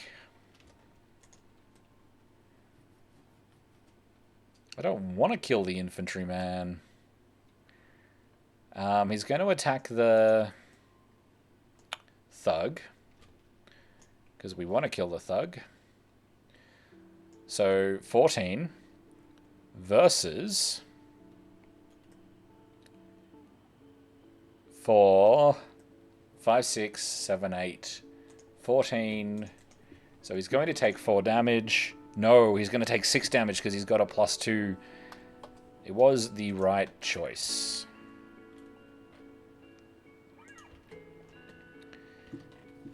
I need double-handed weapon models. Okay, it'll be good when either you can import stuff from Hero Forge into Tailspire, or I can import my own models. So this is coming down to the wire, actually, for these last 2 treasure, because while there's only there. We've got two controlled creatures, mind-controlled creatures by the other team. Oh, this guy didn't get a. He gets a will roll. See if he can beat the target of, I think it was 20. Yep. Okay. So these two archers, who are they going to attack?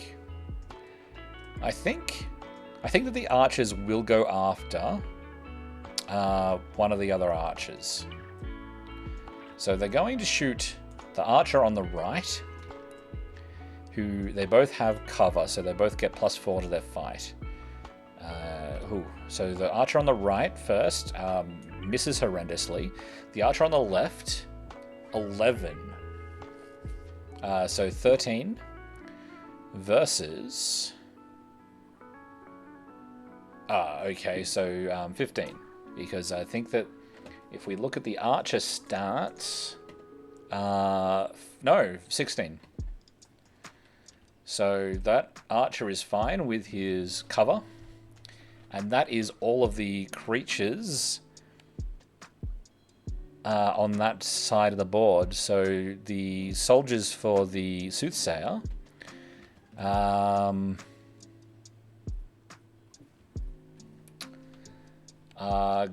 Okay, so this guy is going to fight this guy. Let's just get this over and done with. 11.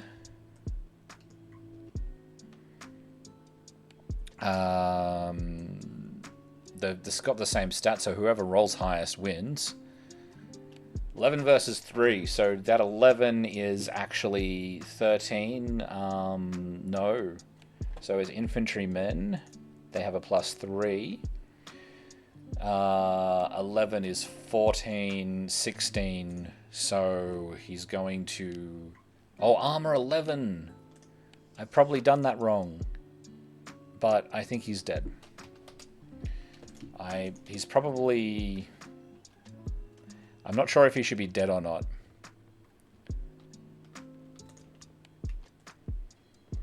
He might be supposed to have 1 health left, but we're just going to call that as him being dead. Oh, wait. Hang on. I'm getting the sides wrong. This guy attacked this guy because it's his turn. So he's still on 5. So he was the attacker, so he got the first roll. So this guy, 16 takes 5 damage, I think. So it was 11 plus 3 is 14 plus 2 for damage. So 16 minus 11 is 5. So he is now on 5 health. So these guys are facing off with similar health. So now we're going to attack the archers. So we're going to shoot the archer on the left first.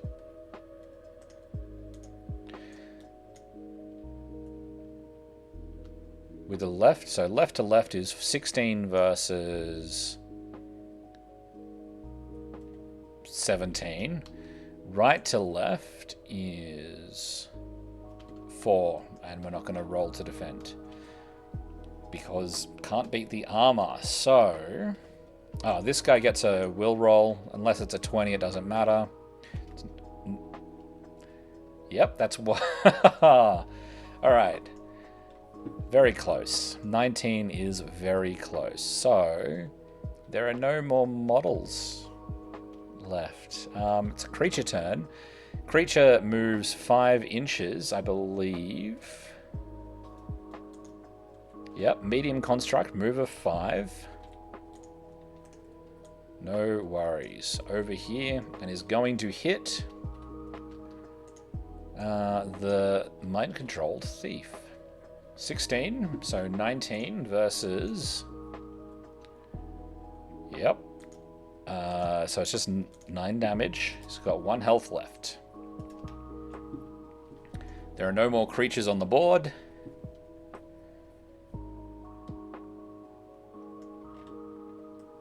Okay.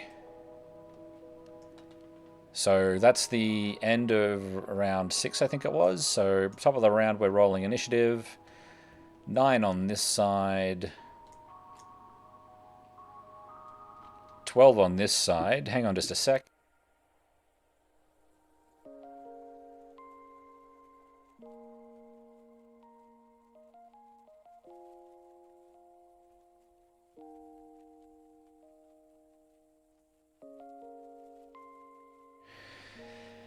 Okay.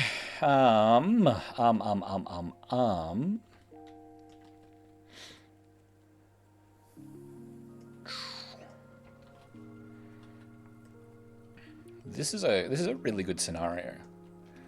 I would like to play this with a person. So, what did we roll? I can't even remember what we rolled. Good thing I rolled over here. 9 versus 12. I don't know why I bothered checking. Of course, the Illusionist goes first. So, what was the Illusionist's name? Harriet. Harriet Vinn. Harriet Vinn, the Illusionist, was the one that cast mind control. So you can only mind control 1 creature at once.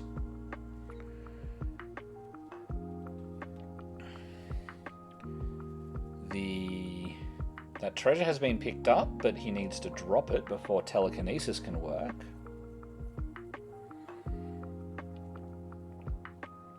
She does have beauty up, which is good for her. She can probably get out in front of people again.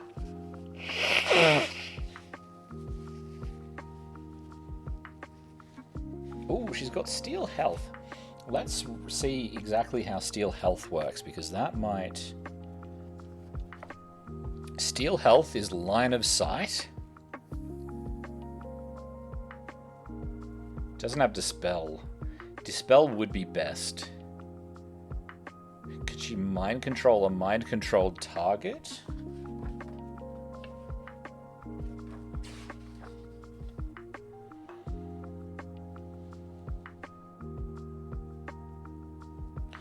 The target figure must make an immediate will roll. If it fails, after the figure activates each turn, a spellcaster may only have 1 mind control spell at one time. A figure under mind control cannot purposely take any action that takes a figure under mind control cannot be allowed to move off the table.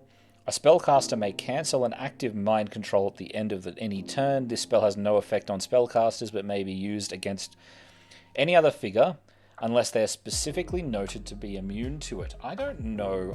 That sounds like I can.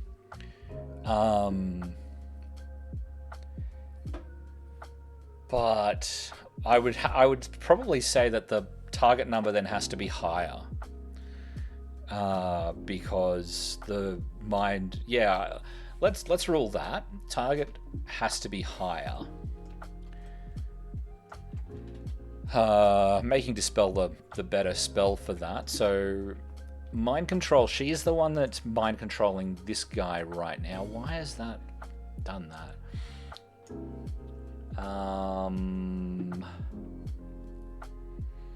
Push. Ooh.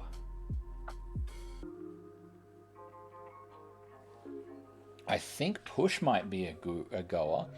Target suffers an immediate +10 attack instead of taking damage from this.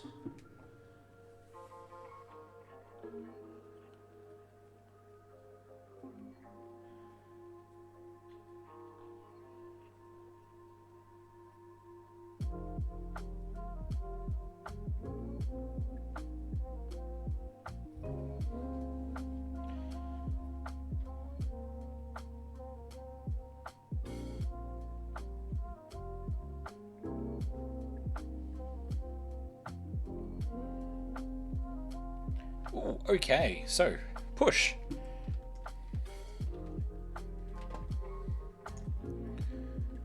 So we're going to move to here. And we're going to push this guy. So to get push, I need a 10. 5, I just cut. That's fine.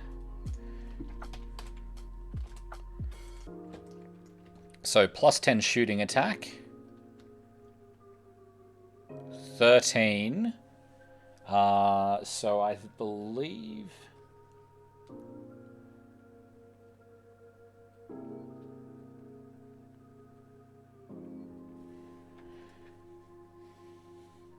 So he gets to defend, which he can do easily.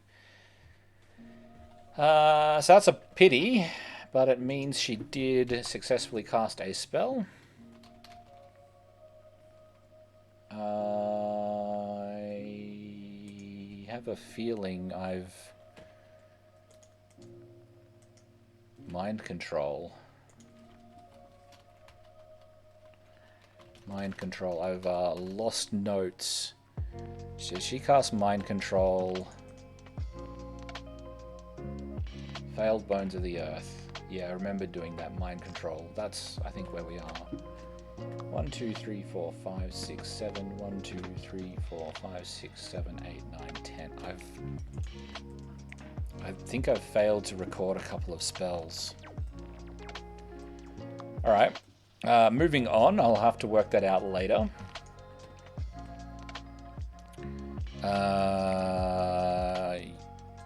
Here we have a spellcast that needs to cast heal on herself.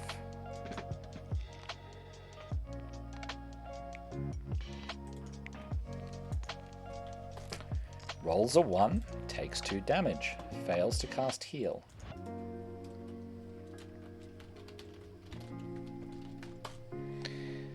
If she takes any more damage, I think she's just running off the table at this point.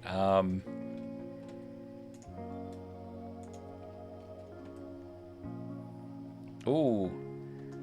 Yeah, that's a...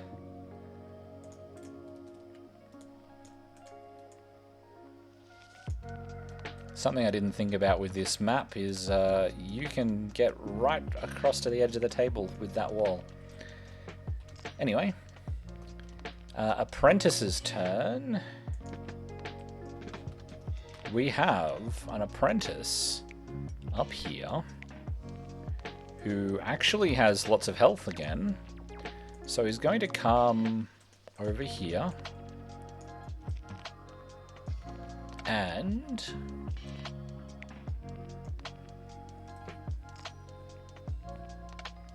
what's he going to do? He can mind control. Yeah, fuck it. We're going to mind control this guy. 15. It's going to cut for 6 to make the target number 21.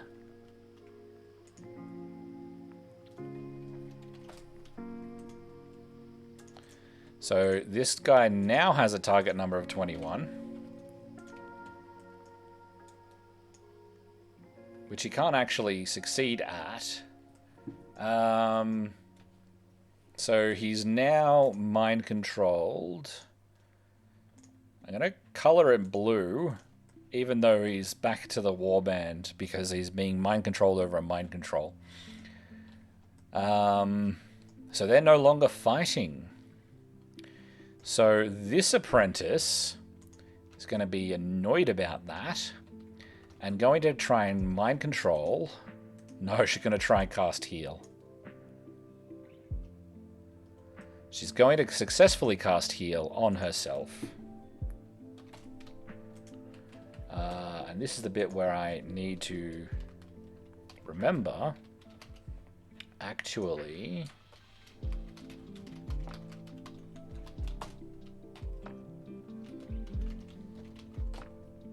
Ah, no, it was push.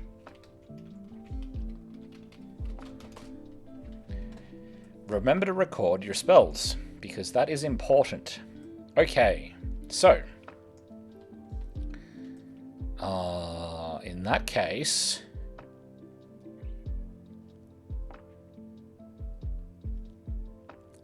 we're going to continue playing, only because there's still some question about what damage is done to the Illusionist, and you know, maybe the Soothsayer will get lucky and be able to steal one of these treasures.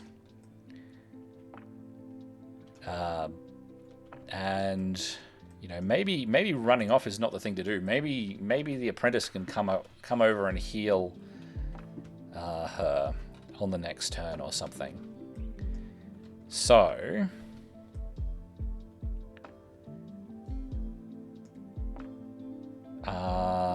soldier turn. We're going to have these guys are now all okay. So this guy's going to come over here and attack this.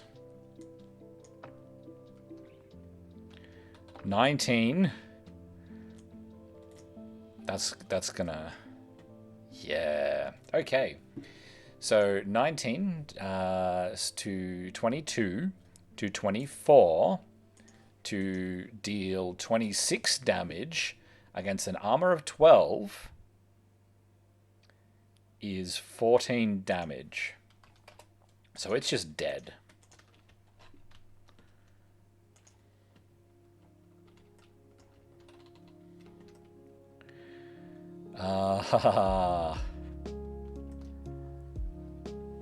And so this guy is going to drop this treasure and is going to move over to this treasure. This archer is going to attack the archer on the left. So 13 versus 8, 9. So he's going to take some damage. 3 damage, in fact. And then the other archer is going to attack the same archer. 1, and that's just going to bounce off the wall. And the question is, what does this guy do? I think if I was particularly mean, I would probably go after one of the apprentices. I'd probably go after the apprentice, but we're not going to do that. We're going to move over here and just stand still. Ah, no, we're not. We're going to move to here. We're going to get shot at. We're going to move to stand here in this corner.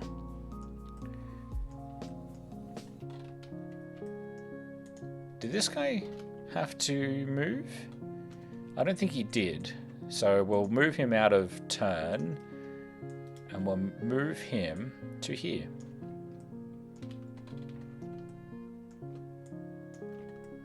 So this way they've got extra bonus against attacks from those archers. And next turn when this guy picks this one up, they're both going to snap in and start fighting.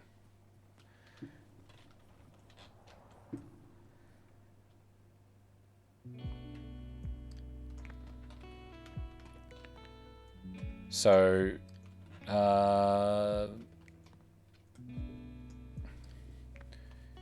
right, that's all of those guys. So these 2 archers get to have a go. They are going to shoot the warrior on the left, the infantrymen on the left. 20. Ooh, so 22 versus... Okay, so this guy's just goes down. He had a pretty hefty defense there. And so the other archer is going to shoot the other infantryman. Getting another natural 20. Hang on. He gets it. He gets a defense roll. 13. So 16. 20. Hang on. Let me double check that cover gives a +4. Shooting. Heavy cover +4. So 20. However, that's natural 20, which is a 22 for a shoot. So he's still dead. So they line their backs up against the wall, and then 2 arrows just hit one after the other in the neck. So that doesn't make... That makes it heaps closer and heaps more exciting. That's brilliant. So we've now got 2 archers versus 2 archers and a thief. This guy gets to roll to see if he rolls a 20. He doesn't. I think I might have already done that this turn, but it doesn't matter.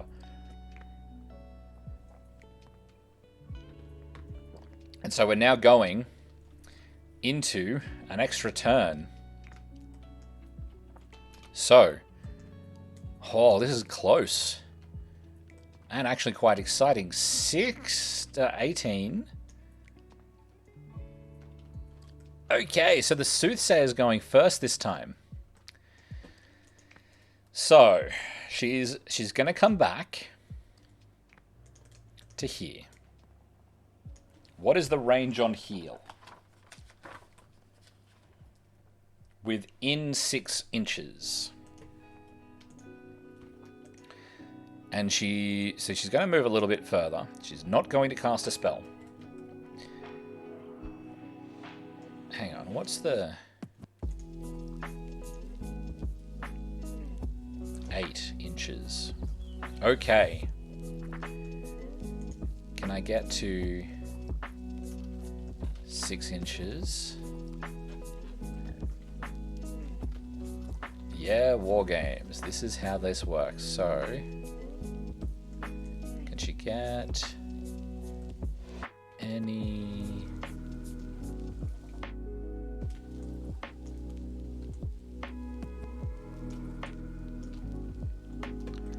I want this to be close, so I'm cheesing it a little bit. If she gets to here, she'll be visible to one of them.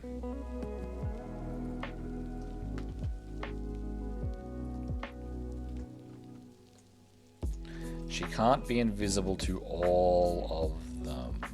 Oh, maybe she can. No.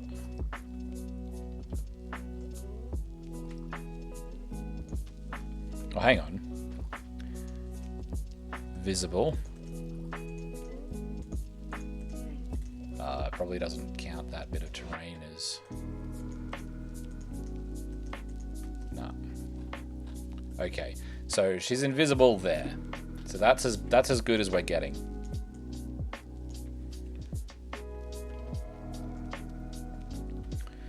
Okay, so this wizard, this has been dropped. So we're going to cast Telekinesis. The Illusionist is casting Telekinesis. She needs a 12. 19, no worries. So she can move this 6 inches, but as she has to keep line of sight. She can move it through herself, why not?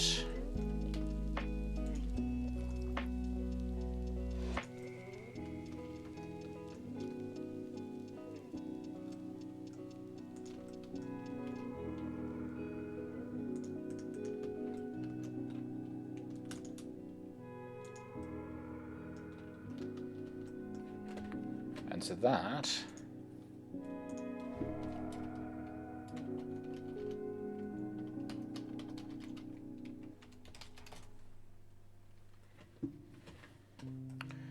is telekinesis now.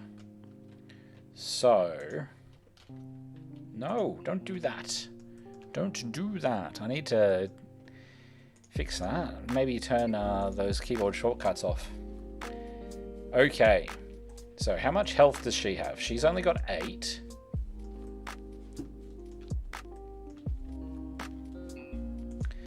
If she goes to here... I'm not going to move her, so I don't lose her position. But if she goes to here, they will be at 6 inches. Okay. So... Can't see her. Ooh, can't see her. Brilliant. Okay, so heal. Casting heal needs a 12. 13. Oh, I can see a comeback happening. Oh, this is exciting.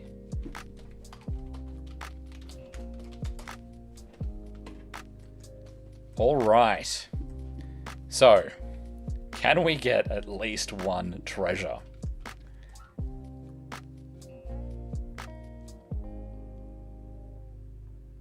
It is now this apprentice's turn, and he's going to try and mind control the archer on the right. Jesus!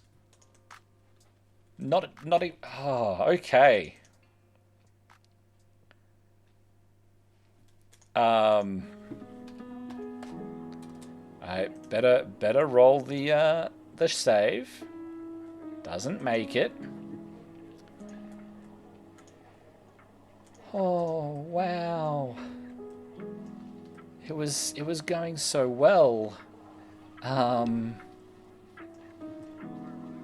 But no, that's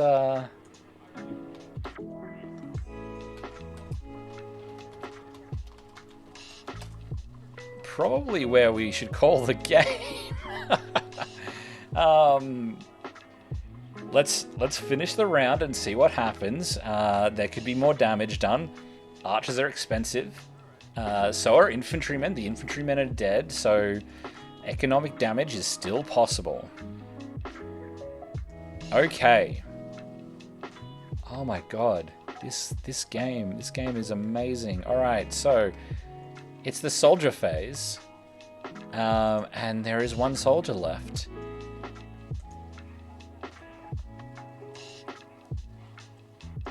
And so he's going to shoot.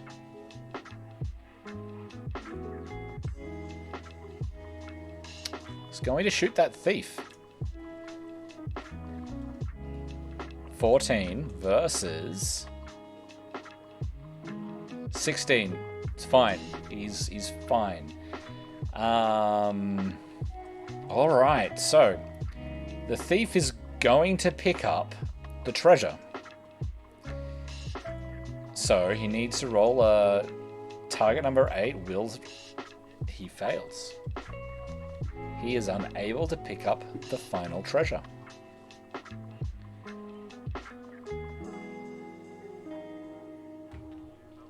Which is fine, I guess. I want to get this over and done with. So this guy's going to drop down. He can't make it. He can make it over, but he can't pick it up. Which is fine. Both of the archers are just going to run for it.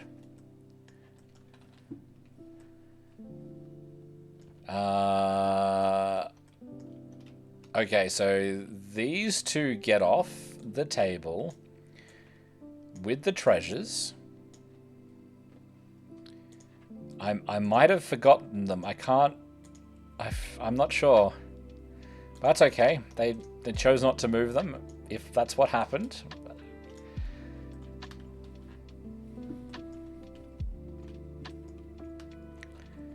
Oh my god, this game is going brilliantly.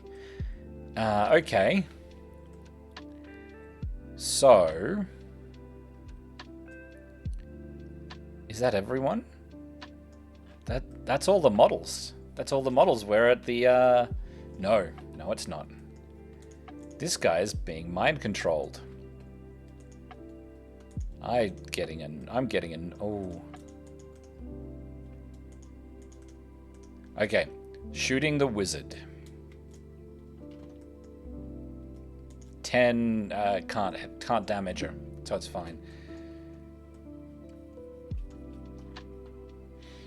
So, we go to the top of the round. He could roll a 20. Did not roll a 20. Okay, so that's failing the will roll, and we're rolling initiative. 10.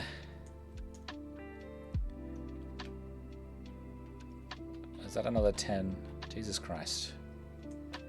Don't do that. 1.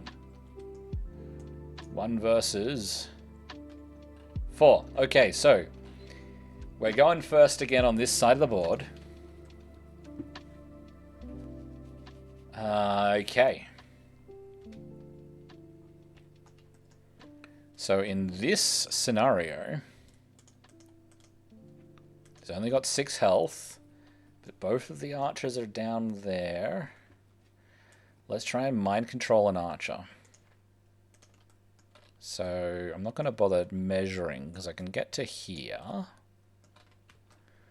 And only visible for 1 archer. So mind control for the Soothsayer. 19!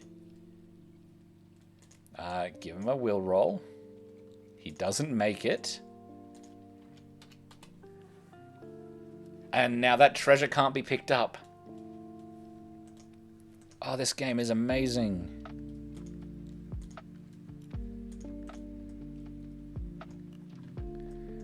Oh, this game is brilliant. And so now, what are you doing? What is our illusionist doing?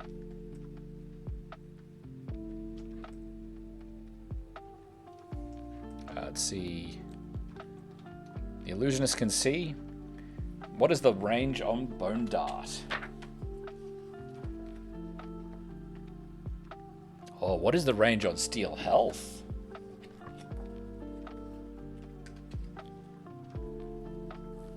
Target must roll an immediate will roll with any target number equal to the casting roll. Yeah, let's do Steel Health. Steel Health, I need a 14. 10. Okay, so we're just going to fail that and...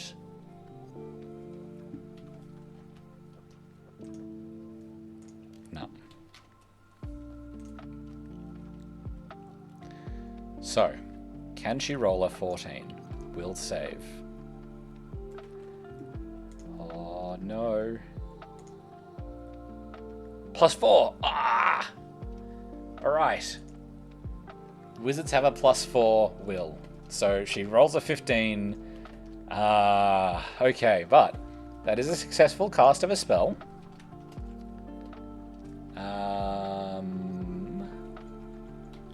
Ooh, I need to record the mind control over here.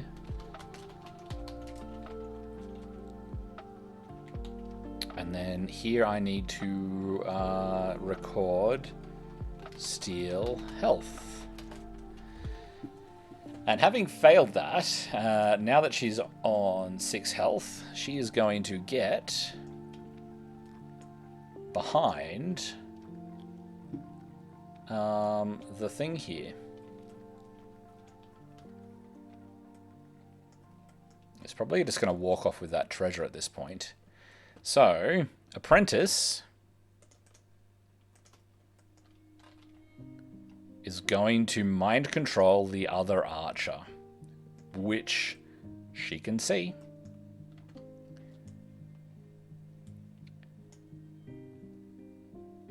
So needs a 14, rolls a 13. Gonna cut for 2 to make the target number 15.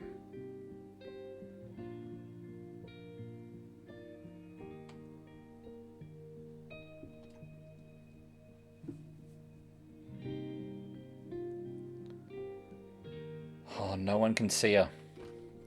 Except that archer. Can that archer even see her? No, the archer can move. The archer could move. She's cutting for 8 to make the target number 20.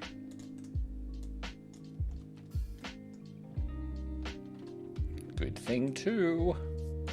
I can't remember how that works, if that would have... if it succeeds on equal or not. So...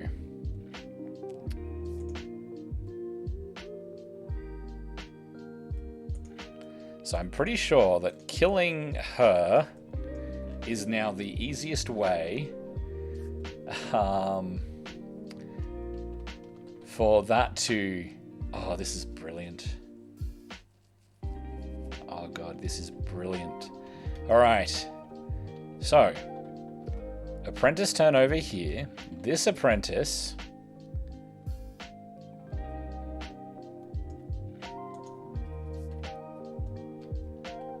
can mind control one of the archers back.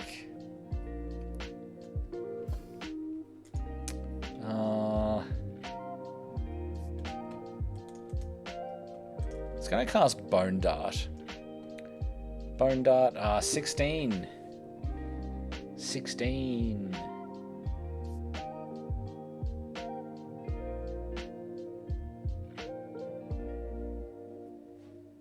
Oh, beauty. No one's targeted her. She's done it to herself. All right. We're casting Bone Dart. Needs a 16. 7 fails the spell. I'm not even gonna...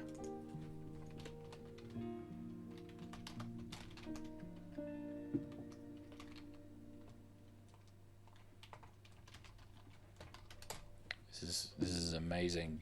All right. So, he's going to continue standing. No, he's going to get out of dodge. Because he doesn't want to get shot. Because he still could get shot. And it is the Soothsayer's turn. Soldier phase.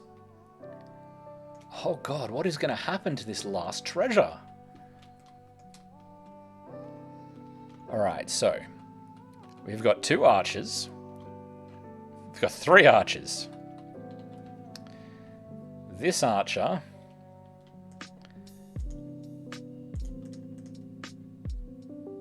is just going to run up and engage this guy. Can't fight him, but he can stop him from shooting either of the spellcasters. This archer is going to attack this archer, this thief. 8. So, archers. Let's get the archer. Don't need that. I need the archer. Infantryman. I want archer. Archer. +1. So 9. 10, 11. 11 versus 11. They both hit each other. And they both take... No! Archers have armor of 11, so the thief takes 1 hit point of damage and expires. Oh, God. The other archer moves over here. Now they both... So this guy rolls a 10. This guy, on his will save, rolls a 3. Here, target number of 19. Okay. Oh my god. Oh my god. This is...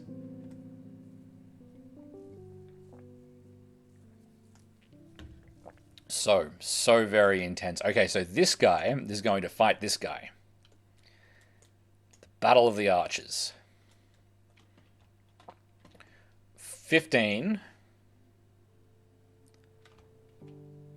versus 14. So armor of 11, he takes 3 damage. So that was 7. That was at 7. So it's 4. Oh my god. Yeah, so that's 3 damage because +1 fight, but the bow is... not the bow. The dagger is -1 damage weapon. Oh my god, this game! This game! Alright. Oh. This is going so amazingly.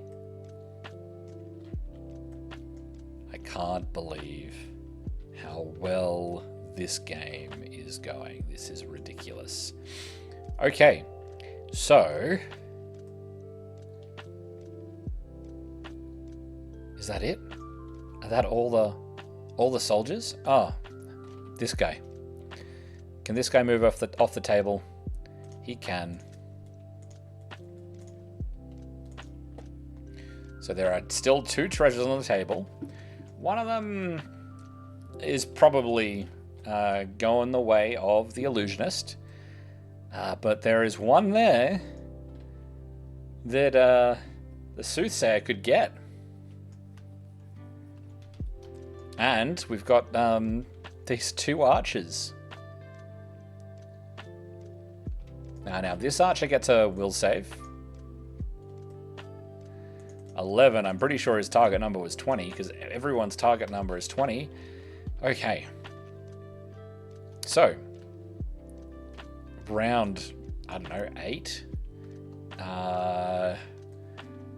Alright. 1 for initiative for the Soothsayer and 15 for the Illusionist. So the Illusionist goes first. The Illusionist is just going to cast... hang on. Oh, that roll did it. That was not what I intended. I needed to bring this up. Alright. So the Illusionist is casting, so she can cast Heal at a 9, or she can cast Telekinesis at a 12. I'm gonna cast Heal, because I wanna...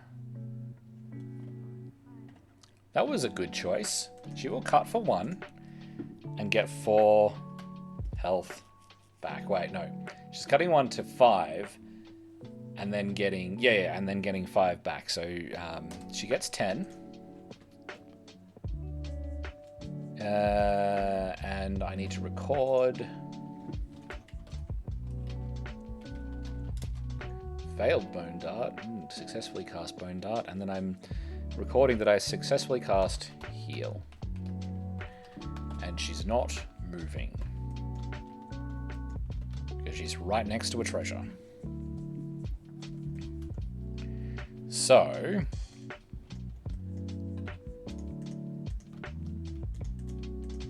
Okay, so we're going... Soothsayer is going to cast Heal on her apprentice. Without any problems. So she's got 6 health. And she's going to move 6 inches... No, she's going to move here. So now we're looking at our Illusionists Apprentice, who is up here. He's going to cast Heal on himself.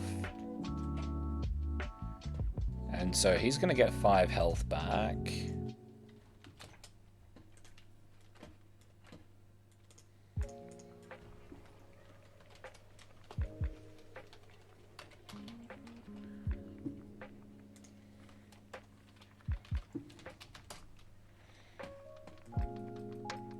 And he's going to surface again. Come out here.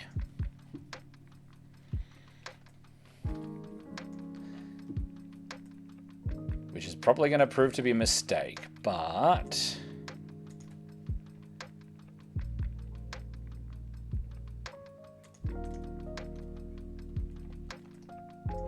So this apprentice is going to get to here and cast Heal on herself.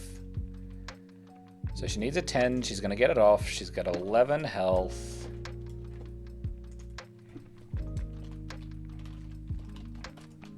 And so heal is a very, very successful spell.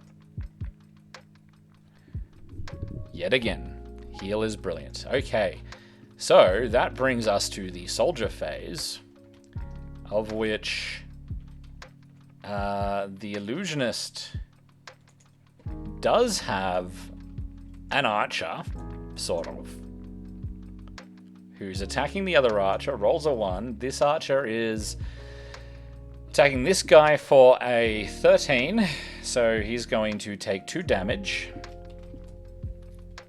That's fun. And now it's this soldier's, and we'll stay over here. So the fight happens again. 20. So this is this guy, 20. 21 versus 4. So that was... I damaged the wrong guy. So he would have only taken 1 damage. Because daggers. Daggers are -1. This guy's not flying. But he's 21. He's got 1 health. So yeah, 21. Armor of 11. Is 10. Using a dagger. They're fighting with daggers. So -1. So 9 damage. So still up. It's getting pretty close. Pretty much everywhere. This guy is going to shoot the apprentice. So 14. And the apprentice gets to defend with a 17. So he misses. This guy is also going to shoot the apprentice. 4. Doesn't matter. But now he's going to pick up the treasure. With a 19. He successfully picks up the treasure. And this is the only statue left to come alive. So, this guy's holding a treasure.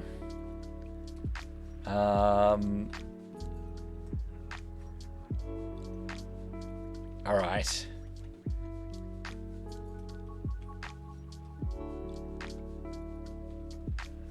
I think we can see... No, this is a fight that's happening. Okay.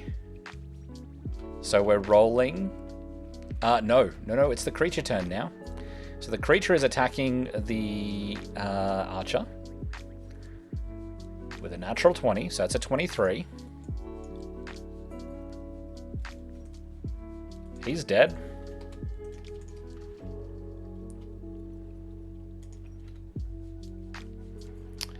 He has gets to move 5 inches to this guy.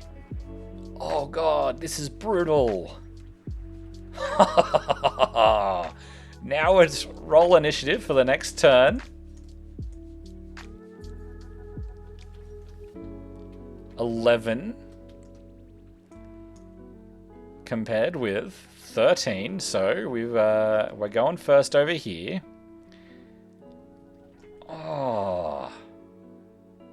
Oh god, it's Wizard and Apprentice versus Wizard and Apprentice. Okay, so you've got 10 health. So you're going to cast Telekinesis to get this treasure away. 20. Didn't even have to bring that up. So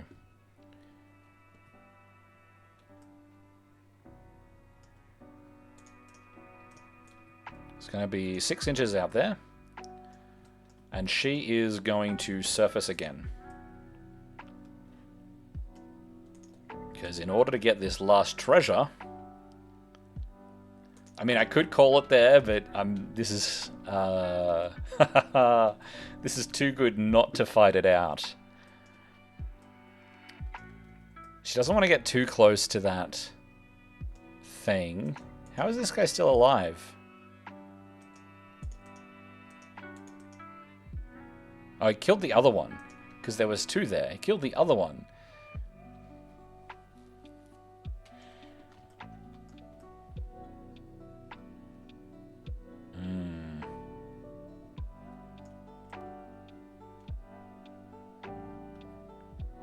does she wanna... No, she's going out into the middle of the room.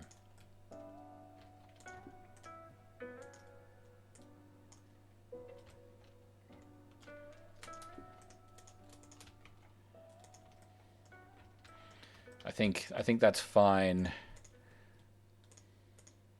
Yeah. So that's she's there, ready to fight whoever comes out. This guy. Okay. So here we've got another. She's going to cast heal on herself, which she's going to have to cut for 1 to get. So she's only going to get 4 health left, but... So let's record these spells. Telekinesis and heal. This has turned into a long game, but she is now going to...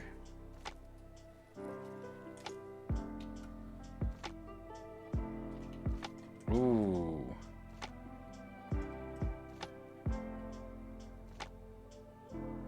I should have thought about that before I cast it.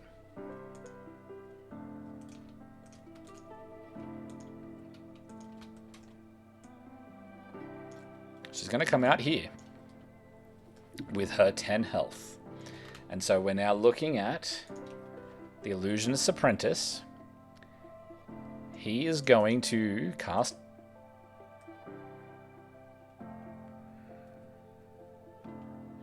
Can't cast Mind Control on spellcasters. Bone Dart. Ooh. I know how they're going to do it. His plan... So the Illusionist plan is to use teleport to get control of the thing. So... Teleport and telekinesis. So he's just going to cast Beauty on himself. No, he's going to cast Bone Dart and try and hit the wizard. 10. Bone Dart is a 16 for him to get off.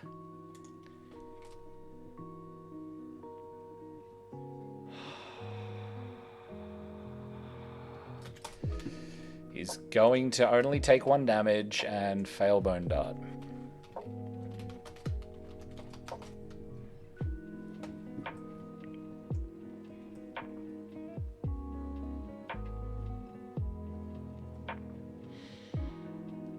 This could, this is either going to go 2 treasures, 5 treasures versus 0, or 2 versus 3. This is amazing.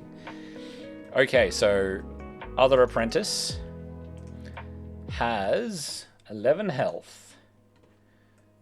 So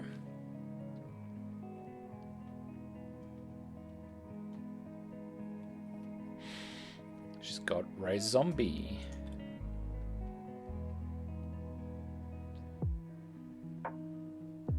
Oh!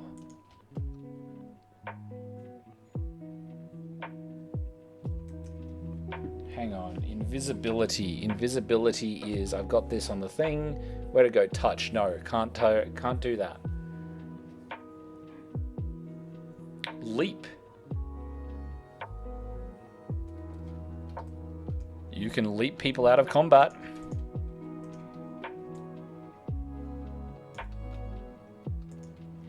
Moving up here, I'm pretty sure, leap.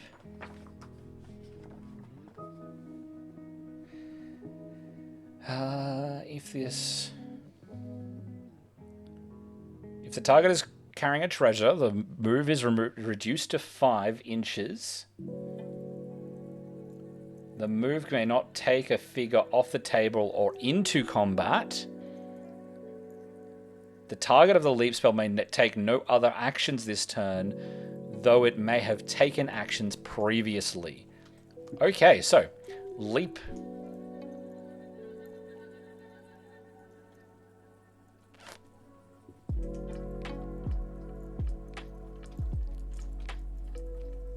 Cuts for 10. Cuts for 10. No. 9. No, I'm not going to do it. Failed leap. Better play a little bit safe.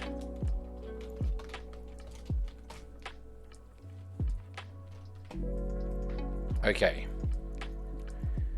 Okay.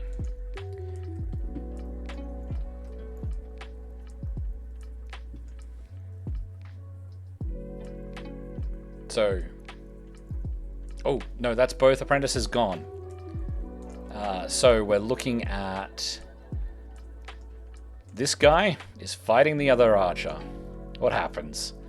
17 versus 2. This guy is dead.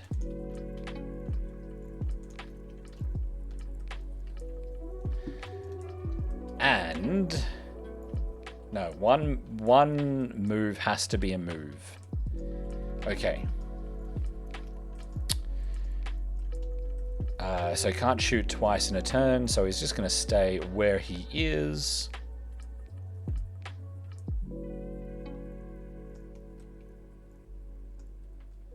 Oh god, look at this. This is too good. So this guy is the only guy left. He's going to have to fight this guy. So 19. Oh shit, no. This guy's 21. 10 damage, yeah. He's gone.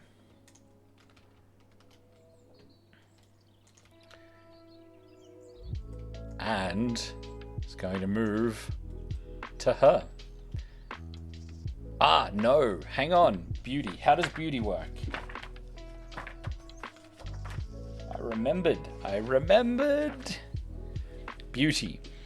This spell causes anyone who looks at the spellcaster to see a paragon of beauty. Any member of an opposing warband must make a will roll with a target number equal to the casting roll if they wish to do any of the following. Move into combat with make a shooting roll. Or cast any spell at spellcasters may empower this will roll. A figure only attempts such will roll once per turn. This spell has no effect on creatures. So, he does it. He goes for her. And attacks with a +3. So, okay.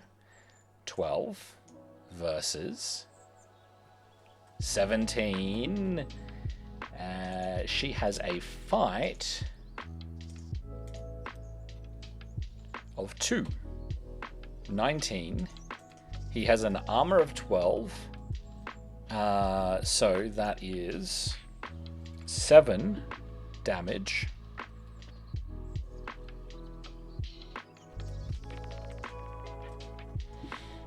Oh. Oh, that's amazing. Okay, cool.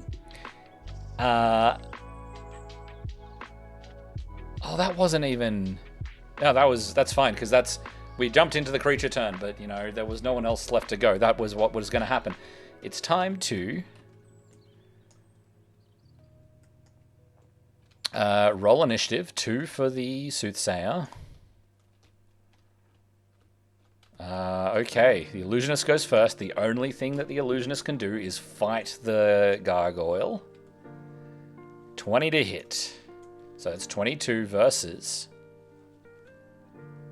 16, 19. It's dead.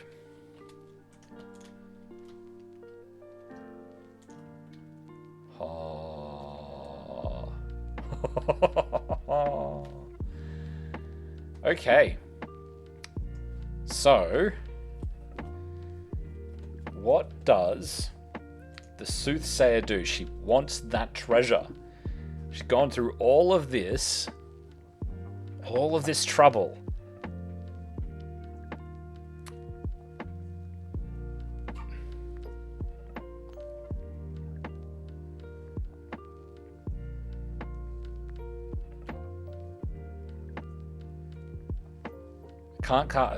Casting Leap of the Apprentice is a bad idea, but running up and picking up the treasure herself, she just goes for it.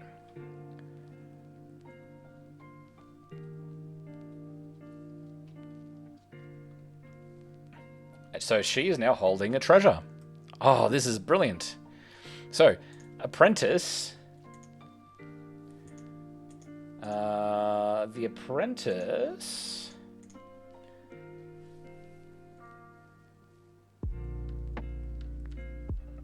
Bone Dart...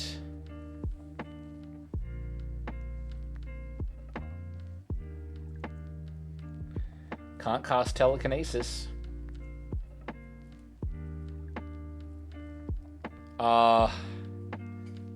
Let's be fair. No, she wouldn't have done it. Yeah, no, it's done now. It's done now. It's done now. It's done now. It's done now. Like, I was just thinking that she would have... Harriet would have run in and stood next to the treasure so that Corinne couldn't pick it up, is what I was thinking. But I thought about it too late. It's too late now. We're moving on. Moving on. Blink. What's the time? Okay.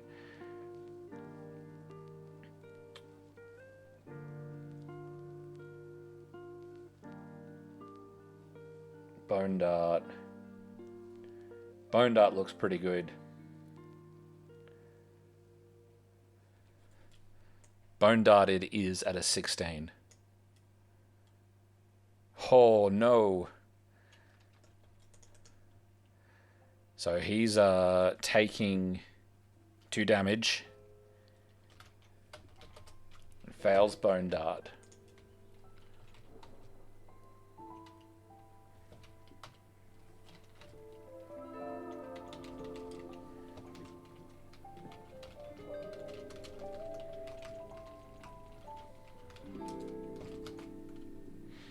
Okay. This apprentice, Evelyn, is it Evelyn?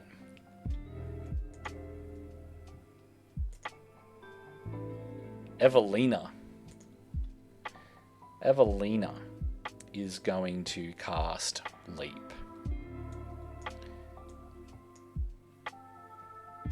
Seven. She needs a 14 to get it off. So she's going to cut for 7. Leaving her with 2 health. But she's able to jump.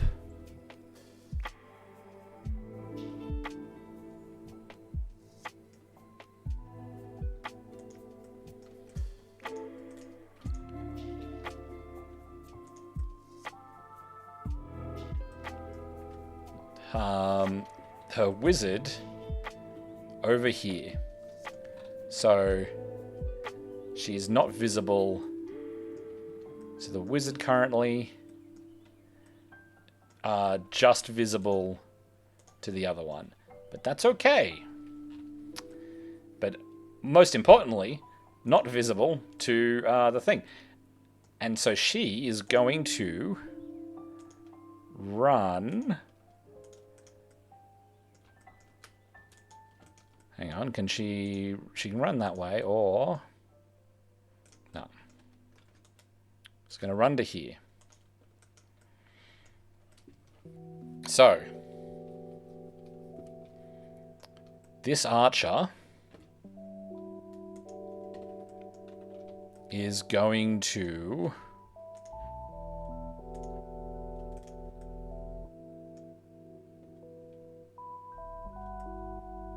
look for a target. He can't see a target, but he's gonna. So he's just gonna stay where he is.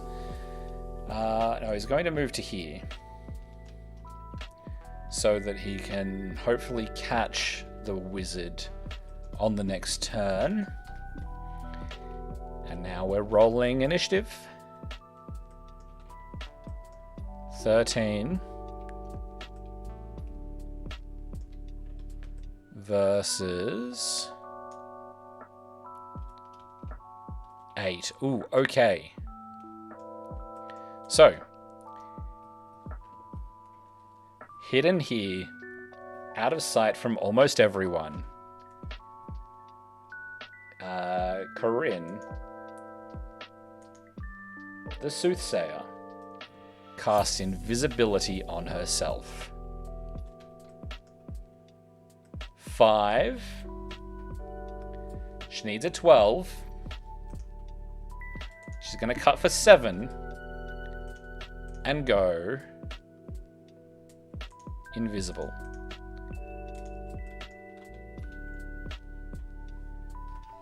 Let me read the text for invisibility. The target becomes invisible. No figure may move into combat with the invisible figure, nor target it with any attack or spell, although it may still be affected by area effects, such as blast radius of a grenade spell. If the invisible figure moves into combat, casts a spell, or picks up a treasure token, the spell is cancelled.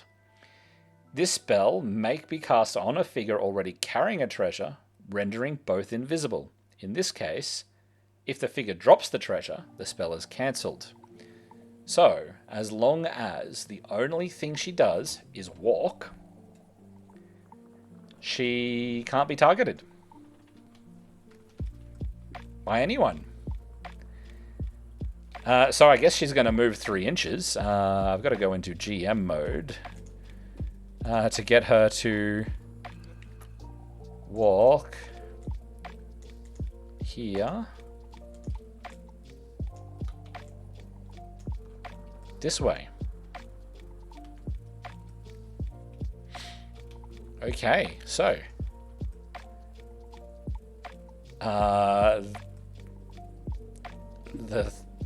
they don't have anything they can do. They can't counter that.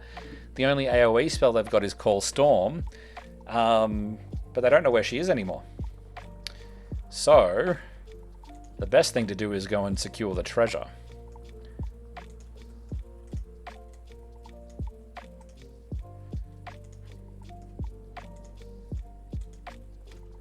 It might be a good way to call it then.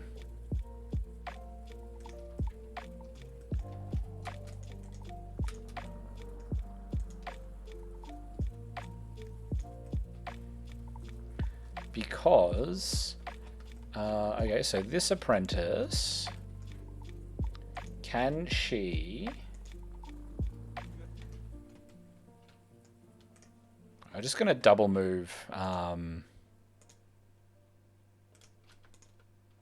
Harriet. This apprentice, Evelina, can she contest? Hang on, let's bring this up here.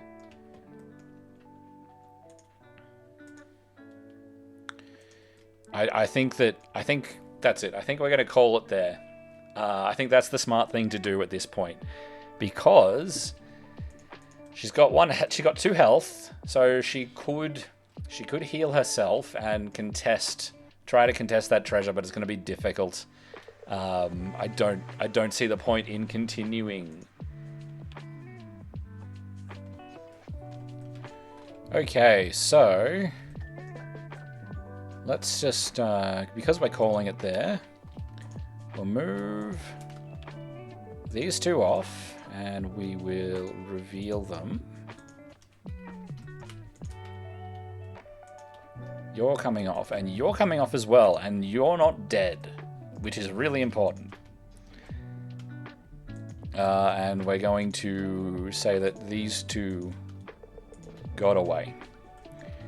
Alright, so, starting over here, let's do injuries and death.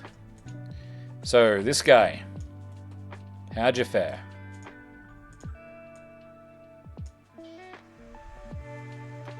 So he makes a full recovery. We're rolling even though it doesn't matter. Why not? This guy also makes a full recovery. Alright, let's do the archer. It matters for the archer because the archers cost gold. He's dead. 1 to 4 is death. So he's dead.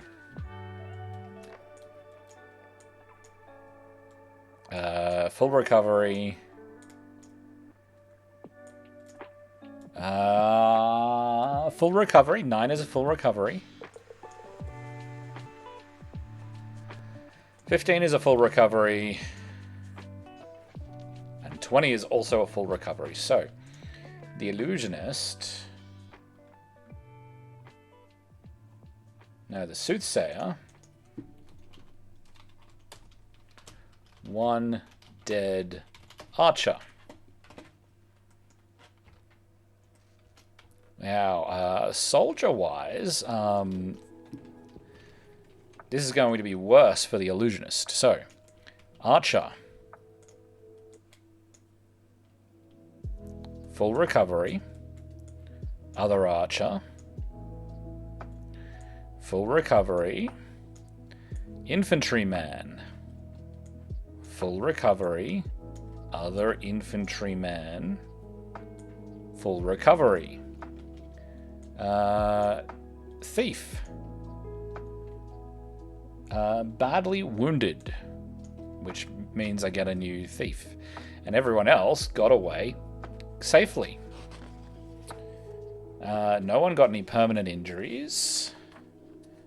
No one knows any out-of-game spells to be cast after the battle is over. So experience and leveling. We're with the Soothsayer now. So, for each failed attempt to cast a spell that results... Okay. So, the Illusionist... 1, 2... 3, 4, 5. So we failed 5. Failed 5. No dead. Failed 5 spells. So that's 25. XP is 25 plus 10 for each spell that worked. 1, 2, 3, 4, 5, 6, 7, 8, 9, 10, 11, 12, 13, 14, 15. 150, because that was a long game. Does that...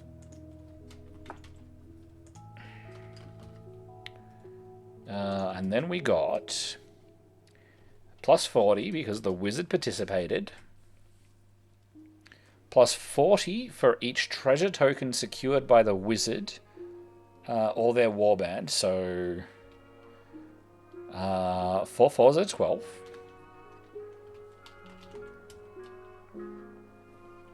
And then plus 10 for each of the... Because these are special, and in this scenario they get 10. Let's see if the scenario has anything extra that I'm missing. Treasure and experience. Everything is... Roll for treasure is normal after the game. Experience points are gained as normal from the scenario with the addition of the following. 10 experience for each medium construct destroyed by the wizard or their warband. Okay, so it's just 10. So plus another 40. And I'm pretty sure that that exceeds the cap of 300. So they get 300 XP, which is going to be 3 levels, which is going to be nice. Okay, so our Illusionist. What did she get? So, failed spells. We had 1 failed spell, 2 failed spells, 3, 4, 5 failed spells. Now, I think that I'm shortchanging her here a little bit because I think that I forgot to record a couple, but... Oh, no, sorry, that's 6 failed spells. And then 1, 2, 3, 4, 5, 6, 7, 8, 9, 10, 11 successfully cast spells. Plus 40. Plus 40. 40 for 1 treasure. Plus 10 for that gargoyle. And that's it. So...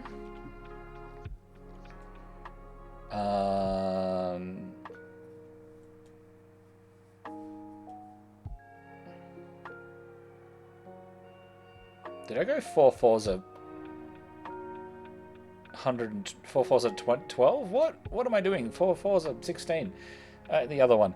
But 3 fours are 12, so 30 plus 10 is 40. So that's 3 fours, 120, 200, and 30 XP. So that's good. She'll actually go up 2 levels, which is gonna get that. I think that's that 8 level difference now. If we continue playing 2-player scenarios. However, I think that the next game is going to be a single player campaign, and we'll play with the Illusionist because she's at the lower level. So let's level up.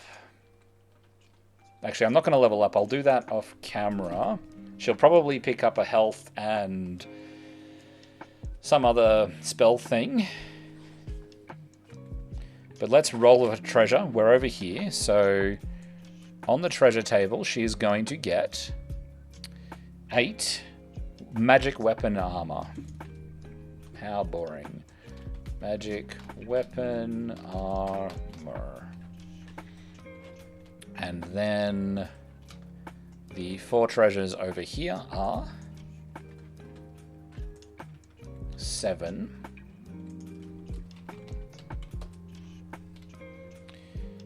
7 is 40 gold and is 2 scrolls.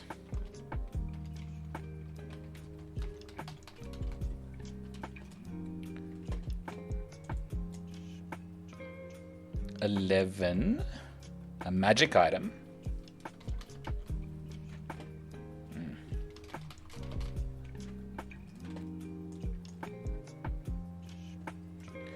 $5, 40 gold and 2 potions.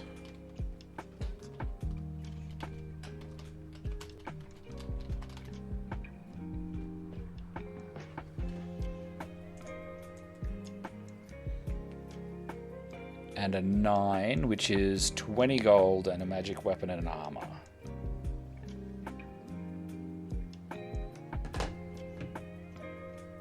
Okay.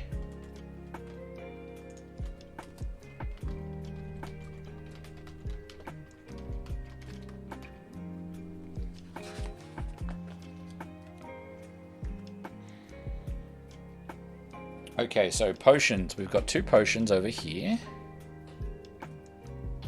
18 and 13. So 18 is Elixir of the Chameleon.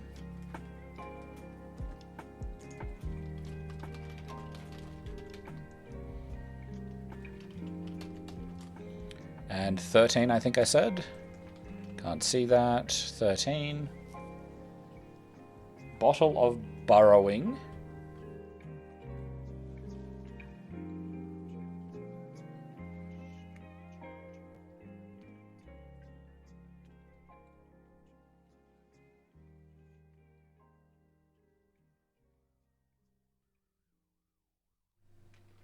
Okay, and I think we then have Scrolls is next.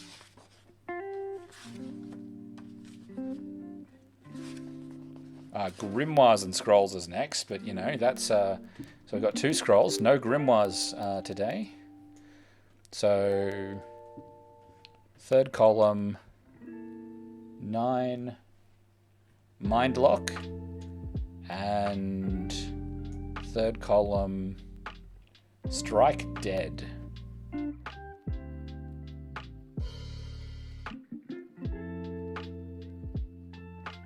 Okay, and last and definitely not least are magic weapons and armor and items. So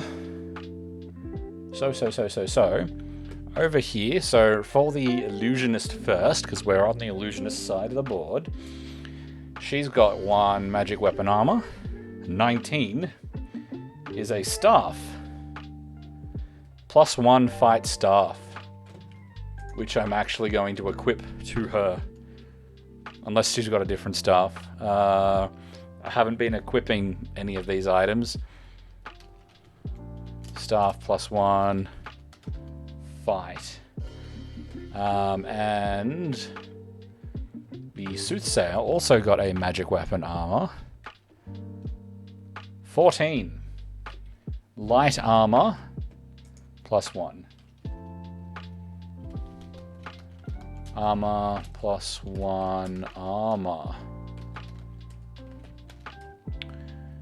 Don't need to spell correctly in my notes, but whatever, I'm doing it anyway. And so magic item that the Illusionist has won is a 19.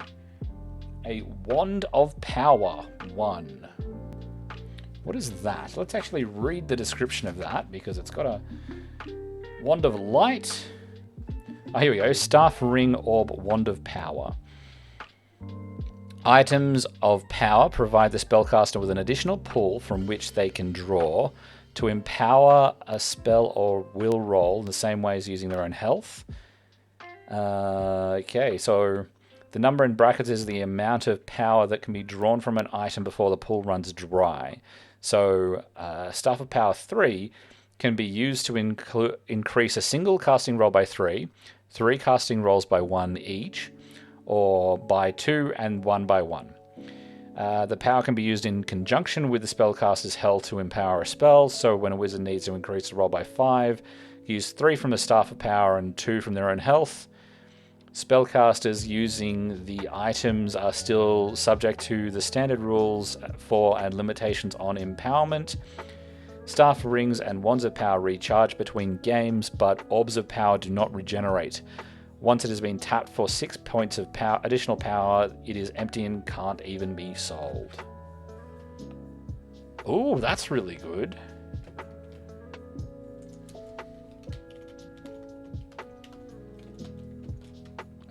Wand of Power, not a Staff of Power.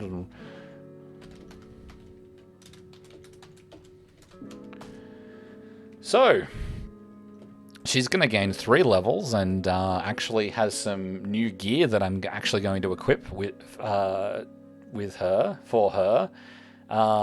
And the Soothsayer, Corinne, is... she gets 2 levels. And some light armor if she wants to wear it. I think that there were restrictions on spellcasters wearing armor, so I don't know that that's going to be that useful. I might give it to... If we spend some money on some people, we might give it to them. But now I believe that one of the Illusionist also has... the home base for the Illusionist is a library. So after each game, the warband may roll 1 die. 13. On a 15 to 18, they find a random scroll, so nothing happens. Cool. I'm not sure if I've been remembering to roll that, and it's probably for the best, considering how far ahead she is pulling. I do still believe that it's mainly due to bad rolls. I don't think that... but the widening gap in the number of spells, I think, is going to start becoming a bit of a thing as the Illusionist has more to play with than the Soothsayer if we continue to play again. So thanks very much for sticking with me if you've stuck with me at all this far. The end of the game, the last hour or so, was really quite fun with it could have coming down to the wire and could have gone either way for those last couple of treasures. Yeah, that was really quite good. The next game, if I remember correctly, I have created a couple of more maps. One more, so I might have one more game that is 1v1. But I have created a sort of single-player campaign map, which I'm going to write some scenarios for, and that will get turned into a couple of games. So that will be fun, hopefully. We'll see how we go. Anyway, thanks for sticking with me. I will see you in the next video. Have a good one.